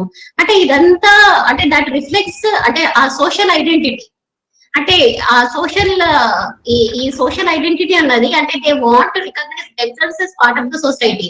అంటే దానికి సెపరేట్ గా వాళ్ళు ఏమైనా చేస్తే they will not be considered as part of society అన్న ఫీలింగ్, అంటే అది ఆ యుక్త వయసులోనే ఉంటుంది, ఆ ఎంగేజ్ లోనే వాళ్ళకి they try to identify themselves with the peer group. అంటే దాన్ని మనం అంటే పియర్ ప్రెషర్ అని కూడా అంటాము. ఆ పియర్ ప్రెషర్ వల్ల వాళ్ళు వాళ్ళ ఫ్రెండ్స్ ఏది తీసుకుంటే వీళ్ళు కూడా అది కన్వీనియంట్ అనుకుని అలా ఫాలో అయ్యే అవకాశం ఎక్కువ ఉంటది. సో అంటే ఈ టైంలో అంటే పేరెంట్స్ గానీ టీచర్స్ రోల్ ఎక్కువ ఇక్కడ. అంటే they need to identify that and explain them in proper way. అంటే వాళ్ళకి అంటే నాట్ ఓన్లీ ఆ సోషల్ ఐడెంటిటీ బర్డన్ వల్ల కాకుండా, పియర్ ప్రెషర్ వల్ల కాకుండా, వాట్ ఈస్ అంటే వాళ్ళు సైన్స్ లో అంటే మంచిగా చదివే వాళ్ళు కూడా సైన్స్ వైపు పోకుండా, ఈ సోషల్ సైన్సెస్ ఆర్ట్స్ వైపు పోకుండా ఎంత మందిని మనం సైన్స్ వైపు తీసుకురాగలిగితే అంత మూఢనమ్మకాలని మనం తగ్గించవచ్చు, ఈ డిఫరెన్సెస్ ని కూడా మనం తగ్గించగలుగుతాం అప్పుడు. సో మ్యామ్, ఇప్పుడు కోవిడ్ టైమ్స్ లో ఉమెన్ డాక్టర్స్ కానీ, ఫ్రంట్ లైన్ వర్కర్స్ కానీ, వాళ్ళ సిగ్నిఫికెన్స్ ఎంత ఉంది?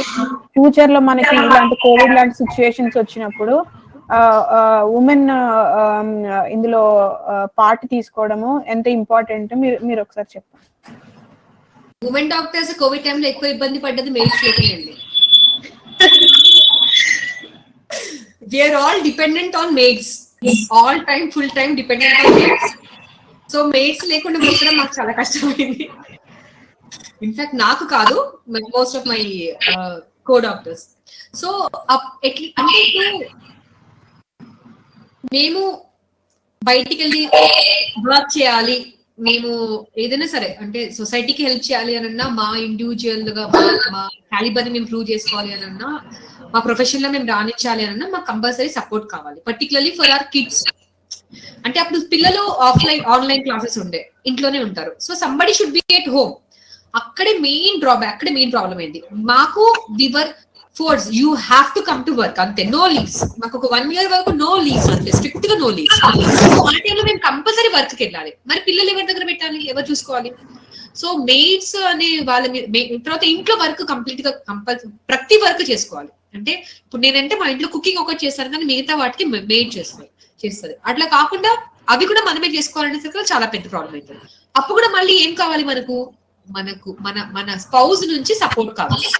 They should B sharing our family family course అనేది ఓన్లీ ఆడవాళ్ళ రెస్పాన్సిబిలిటీ అని కాకుండా, నేను గిన్నెలు తోముతా, బట్టలు ఉతుకు, ఎప్పుడు నువ్వు ఇల్లు. ఇన్ఫాక్ట్ నేను కూడా అట్లాంటి సమాజం నుండి ఉన్నాయి కాబట్టి నాకే నవ్వొస్తుంది అట్లా చెప్పడానికి, because I never tell my husband to do any of those things. And so అది ఒకటి మెయిన్ ఇష్యూ అయిందండి. But still we had to go out for work. We even ఎక్కడ ఆగలేదండి. డాక్టర్స్ ఎవ్వరు కోవిడ్ టైంలో మేము ఇంట్లో ఉండిపోవాలి అని ఆగలేదండి, ఖచ్చితంగా ఆగలేదు. ఏదో ఒక వే చూసుకున్నారు. నేను మా పిల్లల్ని టచ్ చేయకుండా ఉన్నాను. హాస్పిటల్ వచ్చినాక కొన్ని రోజులు భయంతో దూరంగా ఉన్నాను. డ్యూటీ నుండి వచ్చినాక వాళ్ళను మా అమ్మ వాళ్ళ ఇంట్లోనే వదిలేసి జస్ట్ దూరం నుంచి వాళ్ళని చూసి పలకరించి వచ్చే సందర్భాలు కూడా ఉన్నాయి. అంటే కోవిడ్ డ్యూటీస్ అప్పుడు స్టార్టింగ్ ఫస్ట్ వేవ్ లో చాలా ఎక్కువ భయం ఉండే.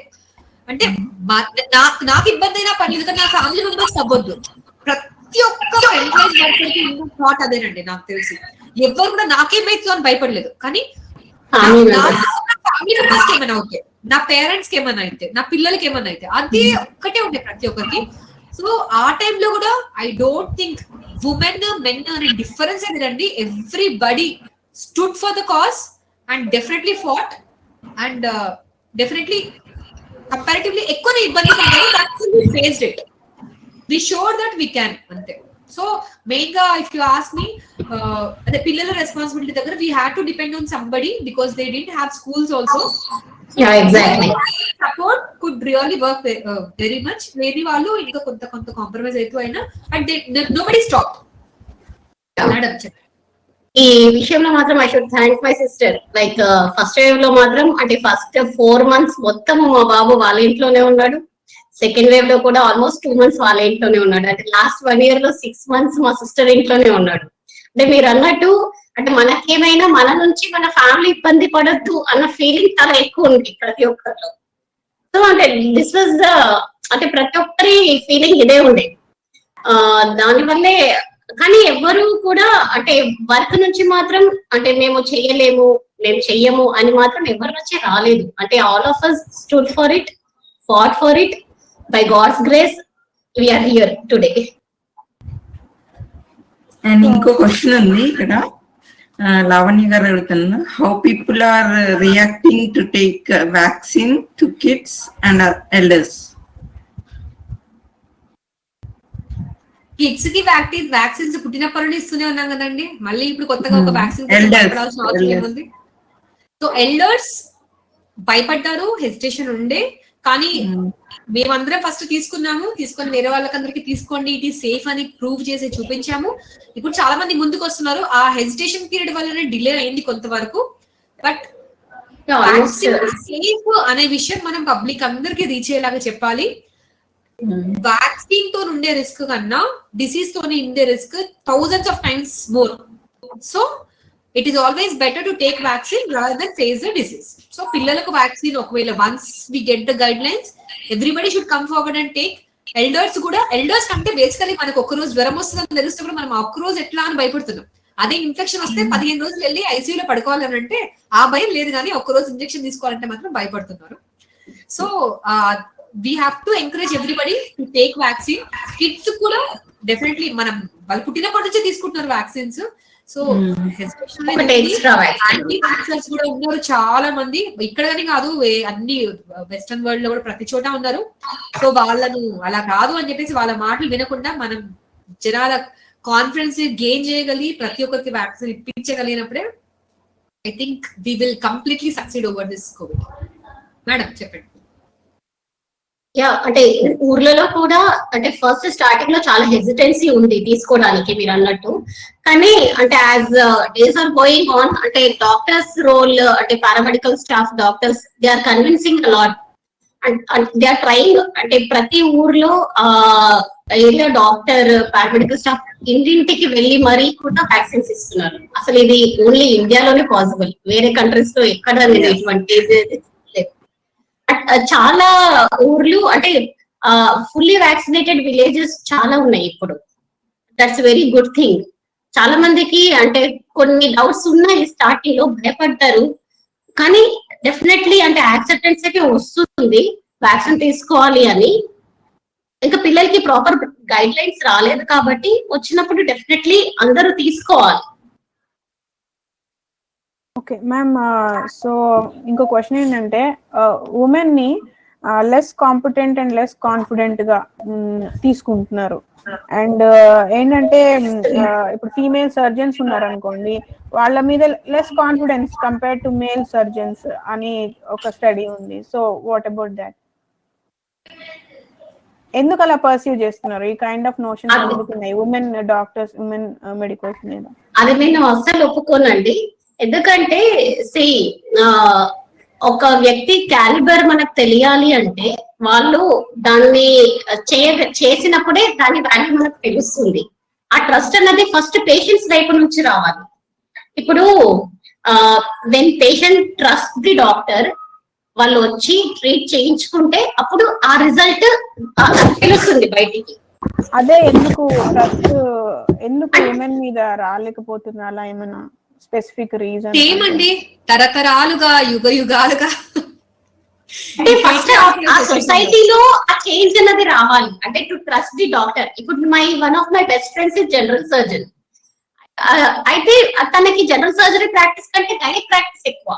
అంటే most patients they come to her seeing అంటే she's a female doctor, she can do అంటే డెలివరీస్ చేస్తుంది, తను హిస్టెక్టమీస్ చేస్తుంది అని ఆ యాంగిల్ లో ఆలోచిస్తారు. కానీ అంటే యాజ్ అ సర్జన్ గా వాళ్ళు అప్రోచ్ అవ్వడానికి వెనుకాడతారు. కానీ స్కిల్స్ వైజ్ చూసుకుంటే she's very perfect, like better than most of the other surgeons in our place. కానీ ఆ సొసైటీ నుంచి అది ట్రస్ట్ రానిది మనం ప్రూవ్ చేసుకోవాలన్నా ఒకరు మన దగ్గరకు వస్తేనే కదా మనం ప్రూవ్ చేయగలుగుతాము. సో అంటే it will take time, prove చేయలేమనే కాదు, కానీ అక్కడ ఏంటంటే అంటే ఎక్కువ టైం పడుతుంది మనల్ని మనం ప్రూవ్ చేసుకోవడానికి. Women doctors are less competent, women surgeons are less competent, no అస్సలే ఒప్పుకోను. ఏంటి అని అంటే పర్సెప్షన్ ఉంటది కదా, అసలు పర్సెప్షన్ ఉంది అంతే, పర్సెప్షన్ ఉంది. అంటే కాంపిటెన్స్ లో తక్కువ ఏమీ లేదు, పర్సెప్షన్ ఉంది. ఆ perception needs to change. It will take time, one generation. ఇది వరకు సైకాట్రీలో కూడా అమ్మాయిలు చాలా తక్కువ ఉన్నారు. ఐ థింక్ ఆల్మోస్ట్ మా బ్యాచ్ నుంచి కొంచెం పెరిగారు అమ్మాయిలు తీసుకోవడం. స్టార్టింగ్ లో అంటే అంటే ఇప్పుడు వైలెంట్ కేసెస్ ఎలా హ్యాండిల్ చేస్తారు వీళ్ళు హ్యాండిల్ చేయగలరా లేదా అన్న డౌట్ మా మీద కూడా ఉండేది ఫస్ట్ పేషెంట్స్ కి. కానీ in a way lady doctors handle these patients in a better way. నేను గమనించింది ఏంటంటే పేషెంట్స్ ఇప్పుడు అవి యాంగ్జైటీ ప్రాబ్లం ఉండదు, చాలా వైలెంట్ పేషెంట్ అన్నా ఉండదు, ద వే అంటే to handle the patient female doctors do it in very better way. కానీ సర్జికల్ బ్రాంచెస్ లో ముందు నుంచి ఫీమేల్స్ తక్కువ కదండి, సో దాని వల్లనే సర్జరీ ఫీమేలా అనే ఒక థాట్ ఉంటది. అంటే ఆపరేషన్ చేస్తారా ఫీమేల్స్ అంటే వాళ్ళు చెయ్యరు కదా అనేది ఒకటి వాళ్ళకి ప్రీఫిక్స్డ్ గా ఉంటది. అంతేగాని దే ఆర్ లెస్ కాంపిటెంట్ అని కాదు, వాళ్ళకు కాన్ఫిడెన్స్ అంటే పేషెంట్స్ కి అది ఆ కాన్ఫిడెన్స్ అనేది తక్కువ ఉంటది. తర్వాత ఎమర్జెన్సీస్ కి అవైలబుల్ గా ఉండకపోవడం అనేది కూడా కొంతవరకు రీజన్ అనుకోవచ్చు. అంటే ఇప్పుడు ఏమవుతుంది, సర్జరీస్ అనేది చాలా సందర్భాల్లో ఎమర్జెన్సీ అయ్యే అవకాశం ఉంటుంది. ఇప్పుడు ఏదైనా ట్రామా, ఏదైనా యాక్సిడెంట్ అవ్వడము, లేకపోతే ఏదైనా ఎమర్జెన్సీ ఉందనుకోండి, ఆ టైంకి అవైలబిలిటీ అనేది ఉమెన్ డాక్టర్స్ ఉండకపోవచ్చు. దాని వల్ల number of patients for male doctors might be more. కానీ సర్జికల్ స్కిల్స్ విషయానికి వస్తే మాత్రం female doctors are definitely very good. Females surgeons should have female లాంటి ఫింగర్స్. సో లెస్ కాంపిటెంట్ అనేది కాదండి, that is only in the thought process of the society and the patients అంతే. And that is changing and it will change in a long run. And one more question ఉంది ఇక్కడ, అనుష గారు రాశారు, how to encourage students who are less confidence in studies, అంటే scholarships ఏమన్నా అట్లా ఉన్నాయా? నన్ను అడిగితేనండి, సీట్ తెచ్చుకోగలిగితే మెడిసిన్ చేయండి, తెచ్చుకోలేకపోతే వేరే దానికి వెళ్ళండి. డబ్బులు కట్టి మెడిసిన్ చేయాలి అంటే ఫోర్స్ఫుల్ గా ఎందుకు చేయాలి? వద్దండి, అంత కష్టపడొద్దు. ఎందుకంటే జాయిన్ అవ్వడం will not end the problem, it will start the problem. So వాళ్ళకి చాలా లాంగ్ వే ఉంటుంది, చాలా చదవాలి, మెడిసిన్ చాలా టఫ్. తెచ్చుకోగలిగితే ఓకే, లేదు అంటే ఒకసారి ఆలోచించండి. ఫోర్స్ఫుల్ గా మాత్రం చదివించకండి మెడిసిన్. ఇట్ ఈస్ నాట్ అంటే అంత అడిగినప్పుడు ఏమవుతుంది, ఆటోమేటిక్ గా వాళ్ళు కష్టపడి పాస్ అవుతారు. తర్వాత వన్స్ దే గెట్ మ్యారేజ్ అయిపోయినాక ఇంకా మళ్ళీ same they will have a reason to stop అనమాట, అంతే, ఇంకేం లేదు.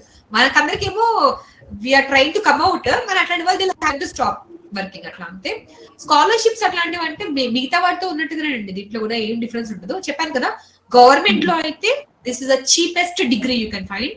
తర్వాత ఇప్పుడు కొత్తగా ఇంకా ఓన్లీ తెలంగాణలోనే కొత్తగా 8 న్యూ మెడికల్ కాలేజెస్ వస్తున్నాయి కాబట్టి సీట్ తెచ్చుకోవడం will become definitely very easy, more and more easy. So number of MBBS doctors is going to increase drastically. It will increase in the next 5 years. So చాలా ఎక్కువ అవుతుంది. So scholarships అట్లాంటివి, loans అట్లాంటివి కూడా ఉంటాయి. కానీ definitely it is like మన life ని కుదవబెట్టినట్టే, అంతే. అంటే మెరిట్ లో సీట్ వస్తే మాత్రం అంటే చాలా చీపెస్ట్. అసలు చాలా మందికి అది చాలా పెద్ద అపోహ, MBBS అనగానే చాలా ఖర్చుతో కూడుకున్నది అని. అసలు మొత్తం MBBS 5 years కలిపి కూడా ఒక అంటే ప్రైమరీ స్కూల్ ఒక క్లాస్ ఫీజు అంతా కూడా కాదండి. అంటే ఒకవేళ మెరిట్ లో గవర్నమెంట్ కాలేజ్ లో తెచ్చుకోగలిగితే అది ఇప్పుడు కష్టపడి తెచ్చుకోవాలి. ఇప్పుడు నేను ప్రతిభ ఇద్దరం కాకతీయ మెడికల్ కాలేజ్, పీజీస్ కూడా గవర్నమెంట్ కాలేజెస్. అసలు మాకు మొత్తం కలిపి ఇప్పుడు మా పిల్లలు 1 year ఫీజు అంతా కూడా కాలేదు ఫ్రాంక్లీ స్పీకింగ్. ప్లస్ స్కాలర్షిప్స్ ఉంటాయి డెఫినెట్లీ. ఇప్పుడు ఎకనామికలీ బ్యాక్వర్డ్ వాళ్ళకి స్కాలర్షిప్స్ ఉంటాయి, ఫీ రియంబర్స్మెంట్స్ ఉంటాయి. ప్లస్ ఒకవేళ వాళ్ళకి ఖర్చులకి కావాలి, బుక్స్ కి కావాలి అంటే ఎడ్యుకేషన్ లోన్స్ వేరే వాటిలో ఎలా ఉంటాయో దీనిలో కూడా డెఫినెట్లీ ఉంటాయి. సో అండర్ ప్రివిలేజ్డ్ వాళ్ళ అండర్ ప్రివిలేజ్డ్ ఉమెన్ ఎట్లా ఉందండి ఈ ఫీల్డ్ లో? లైక్ పీజీస్ చదవడానికి డిఫరెన్స్ అయితే నాకైతే ఏం అనిపించట్లేదండి. అంటే అంటే when you have the calibre like agency areas నుంచి కానీ అండర్ ప్రివిలేజ్ ఉమెన్ కానీ అంటే వాళ్ళ పీజీ వరకు లేకపోతే నెక్స్ట్ కోర్సెస్ చేయడానికి వాళ్ళకి ఎంత వరకు వాళ్ళు ఎఫోర్డ్ చేయగలుగుతున్నారు, లేదా యాక్సెసిబిలిటీ కానీ ఎలా ఉంది? అంటే once you join MBBS everybody is equal. అంటే మనకు ఎంబీబీఎస్ అందరూ సేమ్ సబ్జెక్ట్ చదవాలి. తర్వాత ఎంబీబీఎస్ తర్వాత మళ్ళీ పీజీ జాయిన్ అవ్వాలి అంటే పీజీ ఎంట్రన్స్ రాయాలి. పీజీ ఎంట్రన్స్ లో ర్యాంక్ ని బట్టి మనకు అంటే మన స్పెషాలిటీ మనం సెలెక్ట్ చేసుకోవచ్చు. అంటే all depends upon the merit అండి. ఇప్పుడు మనం ఎంత కష్టపడితే ఆ మెరిట్ ని బట్టి మనకు మన సబ్జెక్ట్ మనం చూస్ చేసుకోవచ్చు. That is common to all. ఇప్పుడు ఒకటి అంటే అండర్ ప్రివిలేజ్డ్ వాళ్ళకి కానీ ఎకనామికలీ బ్యాక్వర్డ్ వాళ్ళకి కానీ డెఫినెట్లీ స్కాలర్షిప్స్ అవన్నీ ఉన్నాయి. They can avail all those scholarships. Plus పీజీలో కూడా స్టైఫండ్స్ ఉంటాయి. అంటే first year, second year, third year లో కూడా స్టైఫండ్స్ ఉంటాయి. ఇది వరకు యాక్చువల్లీ చాలా తక్కువ ఉండేది నేను చదివేటప్పుడు. తర్వాత we fought a lot for that. అంటే అప్పుడు పరిస్థితి ఎలా ఉండేది అంటే పీజీ చదువుతూ ఉండగా అంటే మ్యారేజ్ అయిన తర్వాత కూడా పేరెంట్స్ ని అడగాల్సిన పరిస్థితి ఉండేది. అటువంటి పరిస్థితి నుంచి ఇప్పుడు ఓకే టు సమ్ ఎక్స్టెంట్ అంటే స్టైఫండ్స్ కూడా అంటే స్టైఫండ్ ఉంటుంది పీజీ టైంలో. సో దట్ అంటే వాళ్ళు సెల్ఫ్ సస్టైన్ అయితే అవ్వగలుగుతారు. స్టడీస్ విషయంలో మాత్రం డిఫరెన్స్ అయితే నేనేమి అంత అబ్జర్వ్ అయితే చేయలేదండి. అండర్ ప్రివిలేజ్డ్ అంటే ఇప్పుడు ట్రైబల్ ఏరియాస్ నుంచి వచ్చిన వాళ్ళు లేకపోతే ఎస్సీ ఎస్టీస్ వాళ్ళు అంటే జస్ట్ లైక్ ఎనీ అదర్ దీంట్లో కూడా రిజర్వేషన్ ఉంటది. సో ఏంటి అంటే మెరిట్ తో వచ్చే వాళ్ళు ఆ కేటగిరీలో సీట్ తీసుకోకపోతే definitely some other people of their group will be benefited. So that should be అంటే అది వాళ్ళకు తెలియాలి అంటే. కానీ యాజ్ యూజువల్ రిజర్వేషన్స్ అయితే ఉంటాయి ఎంబీబీఎస్ లో కూడా. తర్వాత పీజీలో అంటే అని చెప్పినట్టు పీజీ స్టేజ్ లో మనము we need not wait for any అంటే మనకు ఏమన్నా ఇట్లా మనీ సపోర్ట్ కోసం అయితే అవసరం ఉండదు. స్టైఫండ్ చాలా సఫిషియెంట్ గా వస్తుంది. సో అండర్ గ్రాడ్యుయేషన్ లో మాత్రం సీట్స్ అంటే అది రిజర్వేషన్ అయితే ఉంటదండి as usual. So competing and they are also coming. అంటే చాలా మందికి అవగాహన లేదు కదా. ఇప్పుడు ఎంబీబీఎస్ తర్వాత నెక్స్ట్ కోర్సెస్ కి వెళ్ళడానికి ఈ స్టైఫండ్స్ కానీ లేకపోతే అదర్ గవర్నమెంట్ ఎయిడ్స్ ఏమైనా ఉన్నాయా అనేది అవగాహన లేదు కదా. సో దాని ఎంబీబీఎస్ అయిపోయినాక ఎంబీబీఎస్ తో కూడా హ్యాపీగా సెటిల్ అవ్వచ్చు అండి. ఇఫ్ యు ఆర్ అంటే సబ్జెక్ట్ మీద మంచి నాలెడ్జ్ ఉంటే క్వాక్సే అంటే అన్క్వాలిఫైడ్ వాళ్ళే లక్షలు సంపాదిస్తున్నారు నెలకి. అట్లాంటిది ఒక MBBS doctor if you really wants to practise with this MBBS degree in a village or in any town also అద్భుతంగా చేయొచ్చు. సో ఎంబీబీఎస్ తర్వాత ఎట్లా అని ఆలోచించాల్సిన అవసరం లేదు. ఎంబీబీఎస్ అయిపోయినాక కూడా definitely they can settle very well and they can earn both respect as well as money.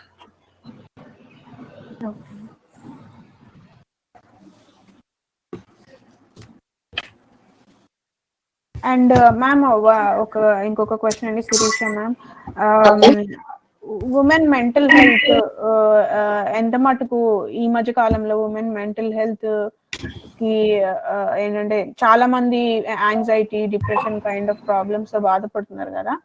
So అలాంటి వాటికి ఇప్పుడు మనకి జనరల్ గా మన కంట్రీలో సైకియాట్రీ గురించి, సైకాలజీ గురించి ఎక్కువ అవగాహన లేదు.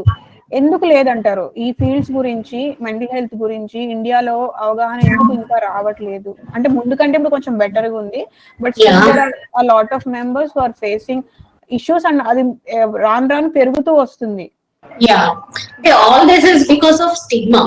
ఇప్పుడు ఇందాక నేను చెప్పినట్టు అంటే ఒక సైకాట్రిస్ట్ అనగానే అంటే ఇప్పుడు అంటే డిప్రెషన్ కి, యాంగ్జైటీకి అంటే ఇప్పుడు నార్మల్సీకి అబ్నార్మల్సీకి చాలా చిన్న తేడా. అంటే బాధపడడం నార్మల్, అతిగా బాధపడడం అబ్నార్మల్.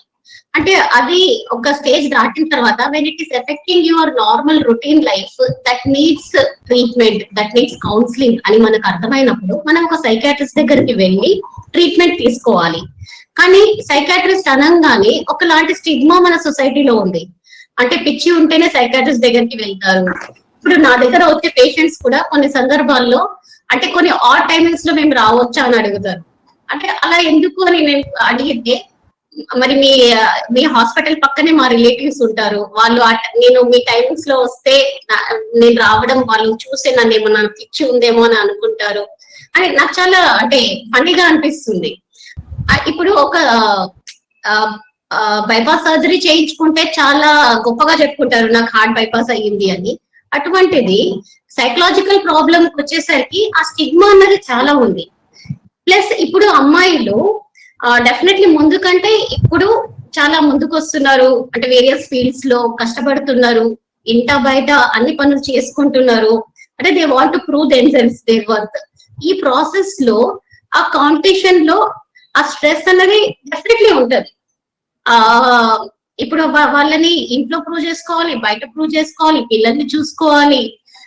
ఈ ప్రాసెస్ లో ఈ స్ట్రెస్ లెవెల్స్ అన్నది దాని వల్ల యాంగ్జైటీకి గురయ్యే అవకాశం చాలా ఎక్కువ.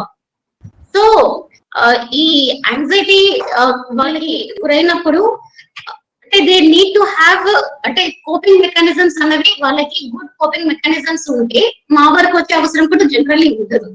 అంటే దే నీడ్ టు టేక్ అంటే వాళ్ళ కోసం వాళ్ళు కొంచెం టైం స్పెండ్ చేసుకోవడము, వాళ్ళ థాట్ ప్రాసెస్ ని వాళ్ళు గమనించుకోవడము, కొన్ని హాబీస్ కల్టివేట్ చేసుకోవడము, మెడిటేషన్ లాంటివి, ప్రాణాయామం లాంటివి చేయడం, లేకపోతే ఏది కుదరకపోతే ఒక 20 minutes to half an hour ఒక బ్రిస్క్ వాక్ డైలీ చేయగలిగినా అంటే మెంటల్లీ ఫిజికల్లీ చాలా ఫిట్ గా ఉండగలుగుతారు. కానీ ఎంతమంది అంటే మన హెల్త్ గురించి మన బాడీ గురించి ఆలోచిస్తున్నారు అంటే ఎప్పుడు అంటే మార్నింగ్ లేచినప్పటి నుంచి పడుకునే వరకు అంటే ప్రతిదీ పరుగు అన్నట్టే ఉంటుంది మన లైఫ్. మనకంటూ ఒక టైం తీసి మన గురించి ఆలోచించినప్పుడే మనం అంటే ఫర్దర్ గా ఏం చెయ్యాలి అన్నది మనం ఆలోచిస్తాము. అండ్ డాక్టర్ విరివింటి గారు అడుగుతున్నారు మోడర్న్ సూపర్ స్టిషన్స్ గురించి చెప్పమని. అది నాకు కూడా అర్థం కాలేదు యాక్చువల్ గా. మోడర్న్ సూపర్ స్టిషన్స్ అడిగాను. సో అంటే హీస్ రిఫరింగ్ టు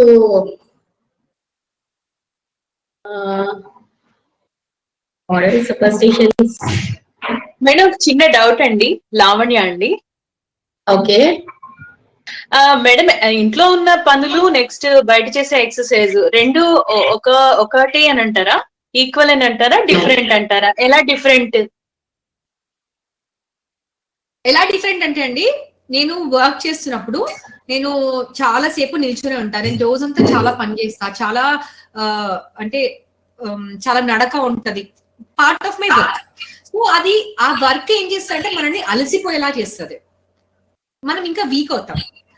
ఎక్సర్సైజ్ చేస్తున్నప్పుడు when you do over exercise అప్పుడు that is for strengthening your muscles, బాడీలో హెల్దీ హార్మోన్స్ రిలీజ్ అవుతుంది, that is good for us. So చేసే వర్క్ ఏంటి అనేది ఇంపార్టెంట్. అంతేకాని నేను అంటే ఒక సిస్టమాటిక్ వేగా చేస్తేనే అది ఎక్సర్సైజ్ అవుతుంది, అప్పుడే మనకు హెల్ప్ఫుల్ ఎక్సర్సైజ్ లాగా అవుతుంది. అట్లా కాకుండా నేను స్ట్రెస్ తో వర్క్ చేస్తున్నానంటే that is not helping your body. Exercise help చేస్తుంది కానీ స్ట్రెస్ తో నువ్వు వర్క్ చేస్తున్నావు అంటే that is not helping your body.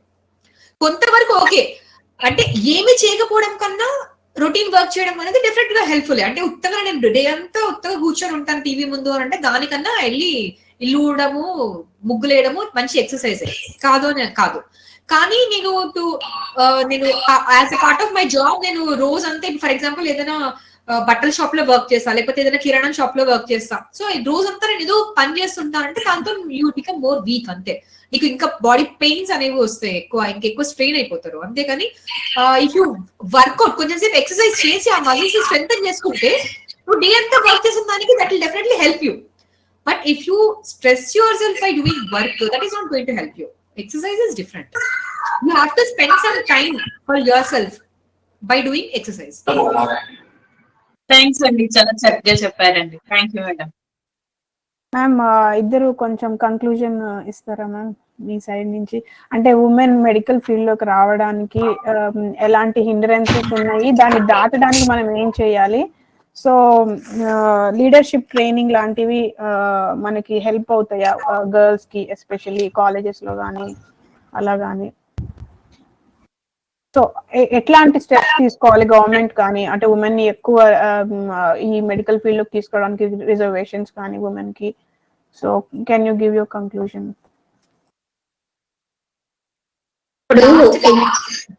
చెప్పండి. లాస్ట్ 15 years లో మెడికల్ ఫీల్డ్ లో, అంటే పర్టికులర్ గా డాక్టర్స్ లో definitely there is a lot of growth. Women have been continuously proving their caliber and competency. There is no competition with the other gender, but women have to show their own talent. So, and they are proving themselves again and again. And last 5 years lo aithe particularly doctors lo definitely women, females, medicos have overpassed male in fact, and that is very very much welcome, because women tend to have more commitment and compassion. So women medical field లో ఉండడం అనేది public కి చాలా useful అవుతుంది. కానీ hindrance ఎక్కడ వస్తుంది ఎక్కువ వరకు అంటే ఆఫ్టర్ ఎంబీబీఎస్ వస్తుంది. That is only because of family pressures. So ఒక్క జనరేషన్ ఆఫ్ ఉమెన్, అంటే ఇప్పుడు ఫర్ ఎగ్జాంపుల్ మా జనరేషన్ ఆఫ్ ఉమెన్ అక్కడ ఆగిపోకుండా, అంటే ప్రెగ్నెన్సీస్, డెలివరీస్, ఫ్యామిలీస్ అనే దగ్గర ఆగిపోకుండా కొంచెం టఫ్ టైం ఉంటుంది, ఒక 2 years. ఆ టైంలో ఏ సపోర్ట్ దొరికితే ఆ సపోర్ట్ తీసుకోవాలి. మెయిడ్స్ మీద డిపెండ్ అవ్వండి. ఓకే, నాకు అమ్మో నా పిల్లాడిని నేను మెయిడ్ దగ్గర వదిలిపెట్టాను కాదు. హస్బెండ్, స్పౌస్ మీద డిపెండ్ అవ్వండి, ఇన్లాస్ మీద డిపెండ్ అవ్వండి, పేరెంట్స్ మీద డిపెండ్ అవ్వండి. ఏ సపోర్ట్ దొరికితే ఆ సపోర్ట్ పట్టుకొని ఒక్క 2 years 3 years ఆ షార్ట్ టర్మ్ ఒకవేళ సస్టైన్ చేయగలిగితే definitely you will be able to do miracles, and definitely you can prove yourself. And competency wise women are no less than men, and definitely change రావాల్సింది అంటే women లో women చాలా change అయ్యారు, చాలా better అయ్యారు. So their counterparts also, men also should take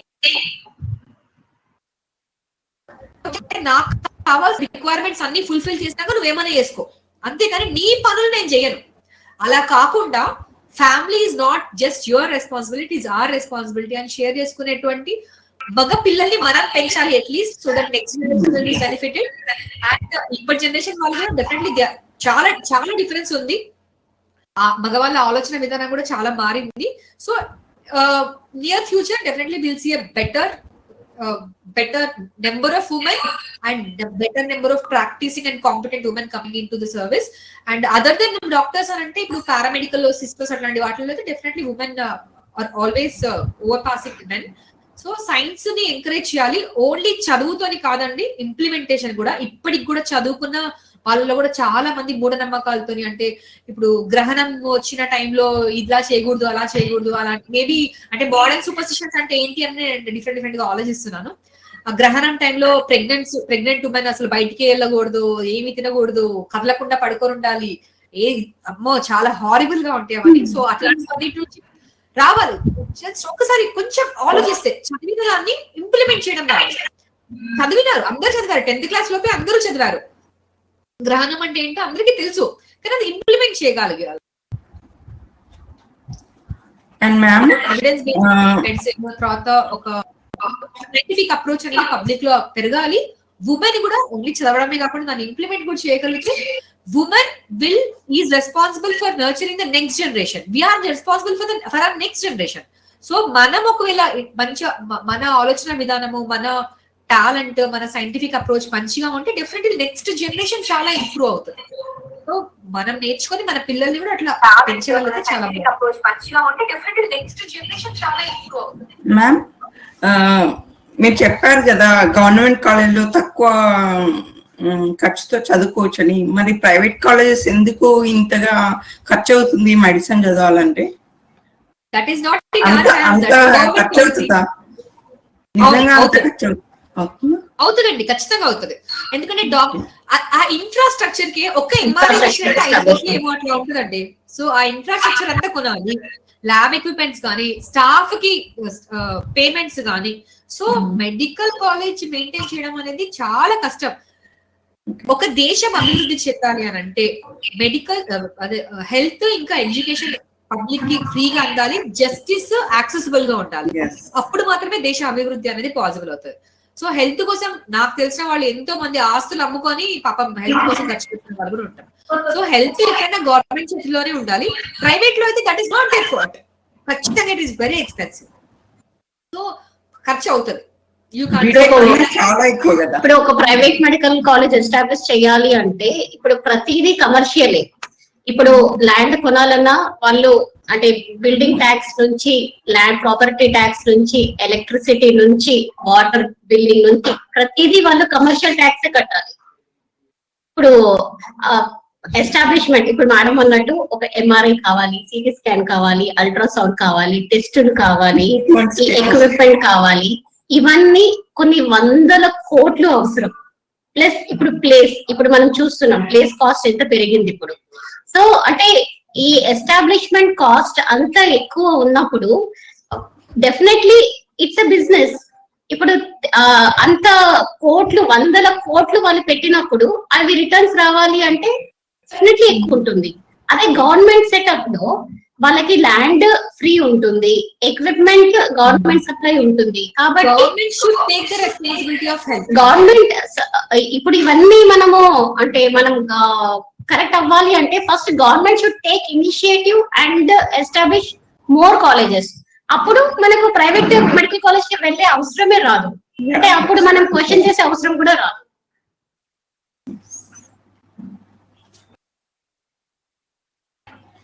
questions ఉన్నాయా?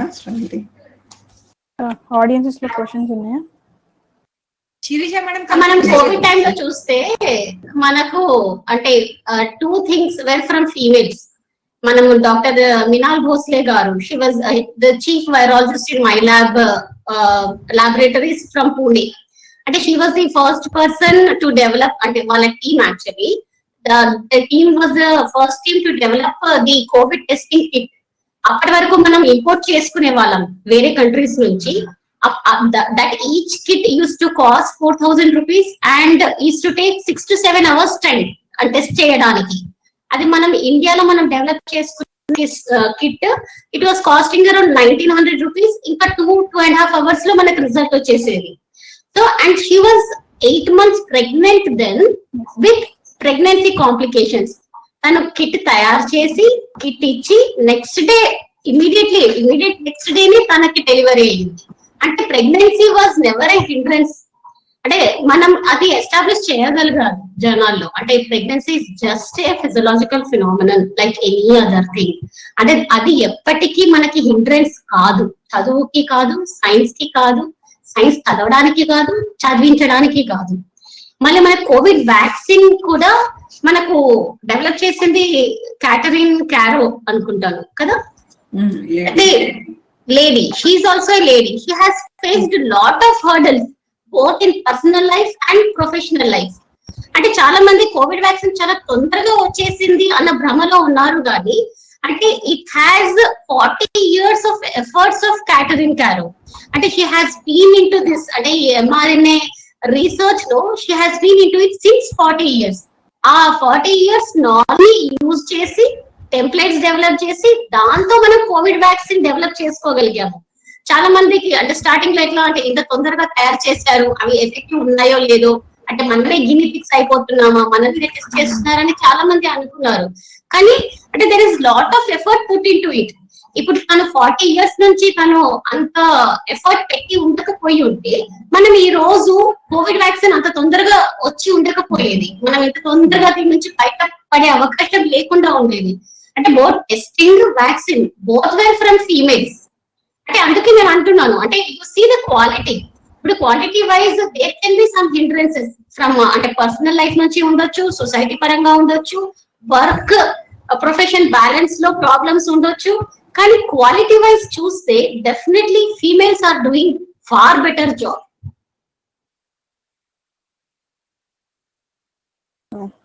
Thank you ma'am. ఇంకో question ఉంది ఉమా లావణ్య అని. ఇండియాలో మెడికల్ ఫీల్డ్ రీసెర్చ్ ఎలా ఉంది? మెడికల్ ఫీల్డ్ చెప్పాలి. డెఫినెట్లీ అంటే అది కొంచెము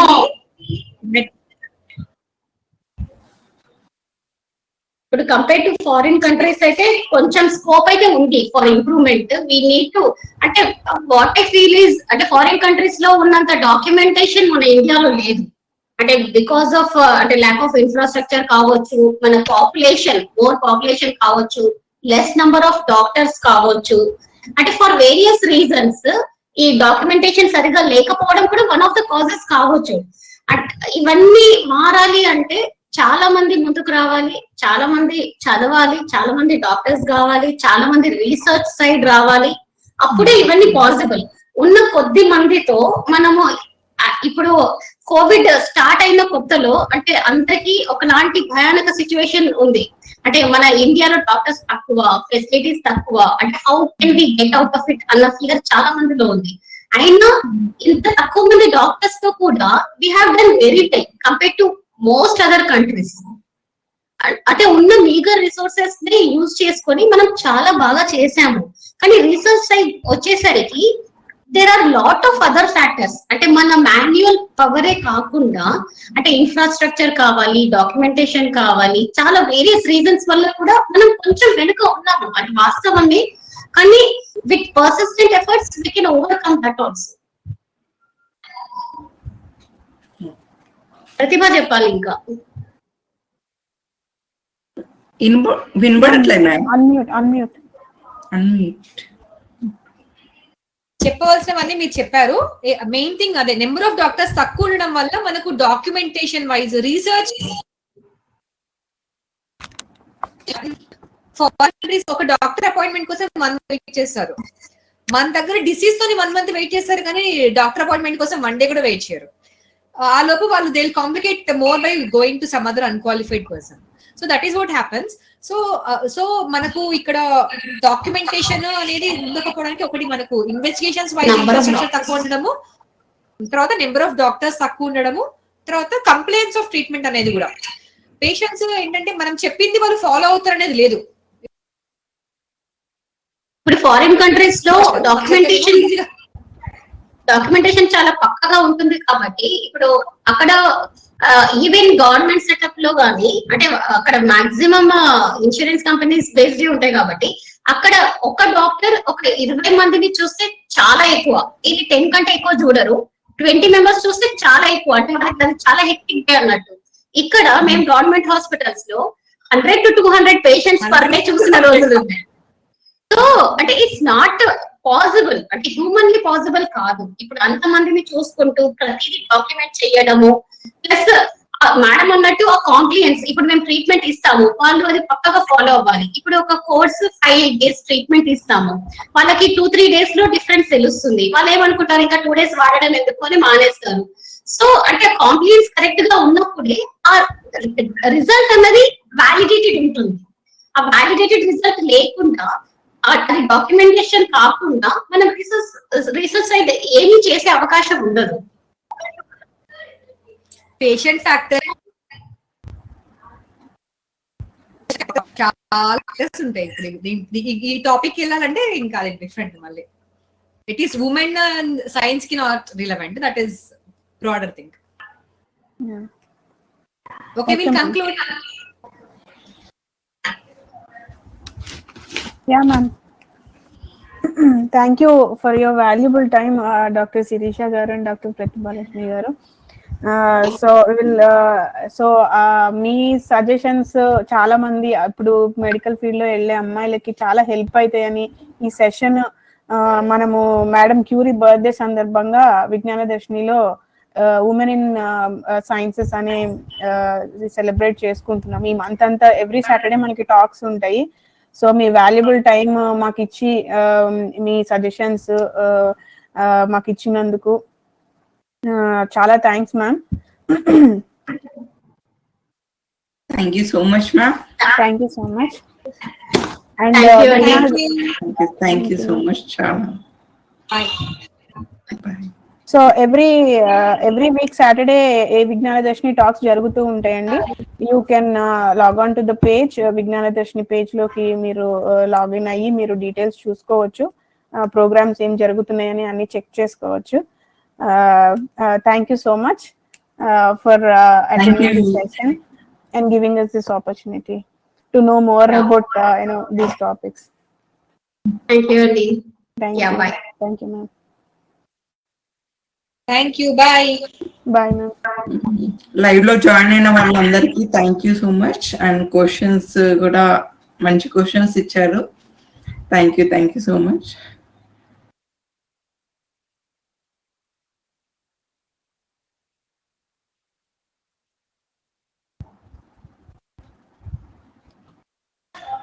శాంతి అయిపోయింది.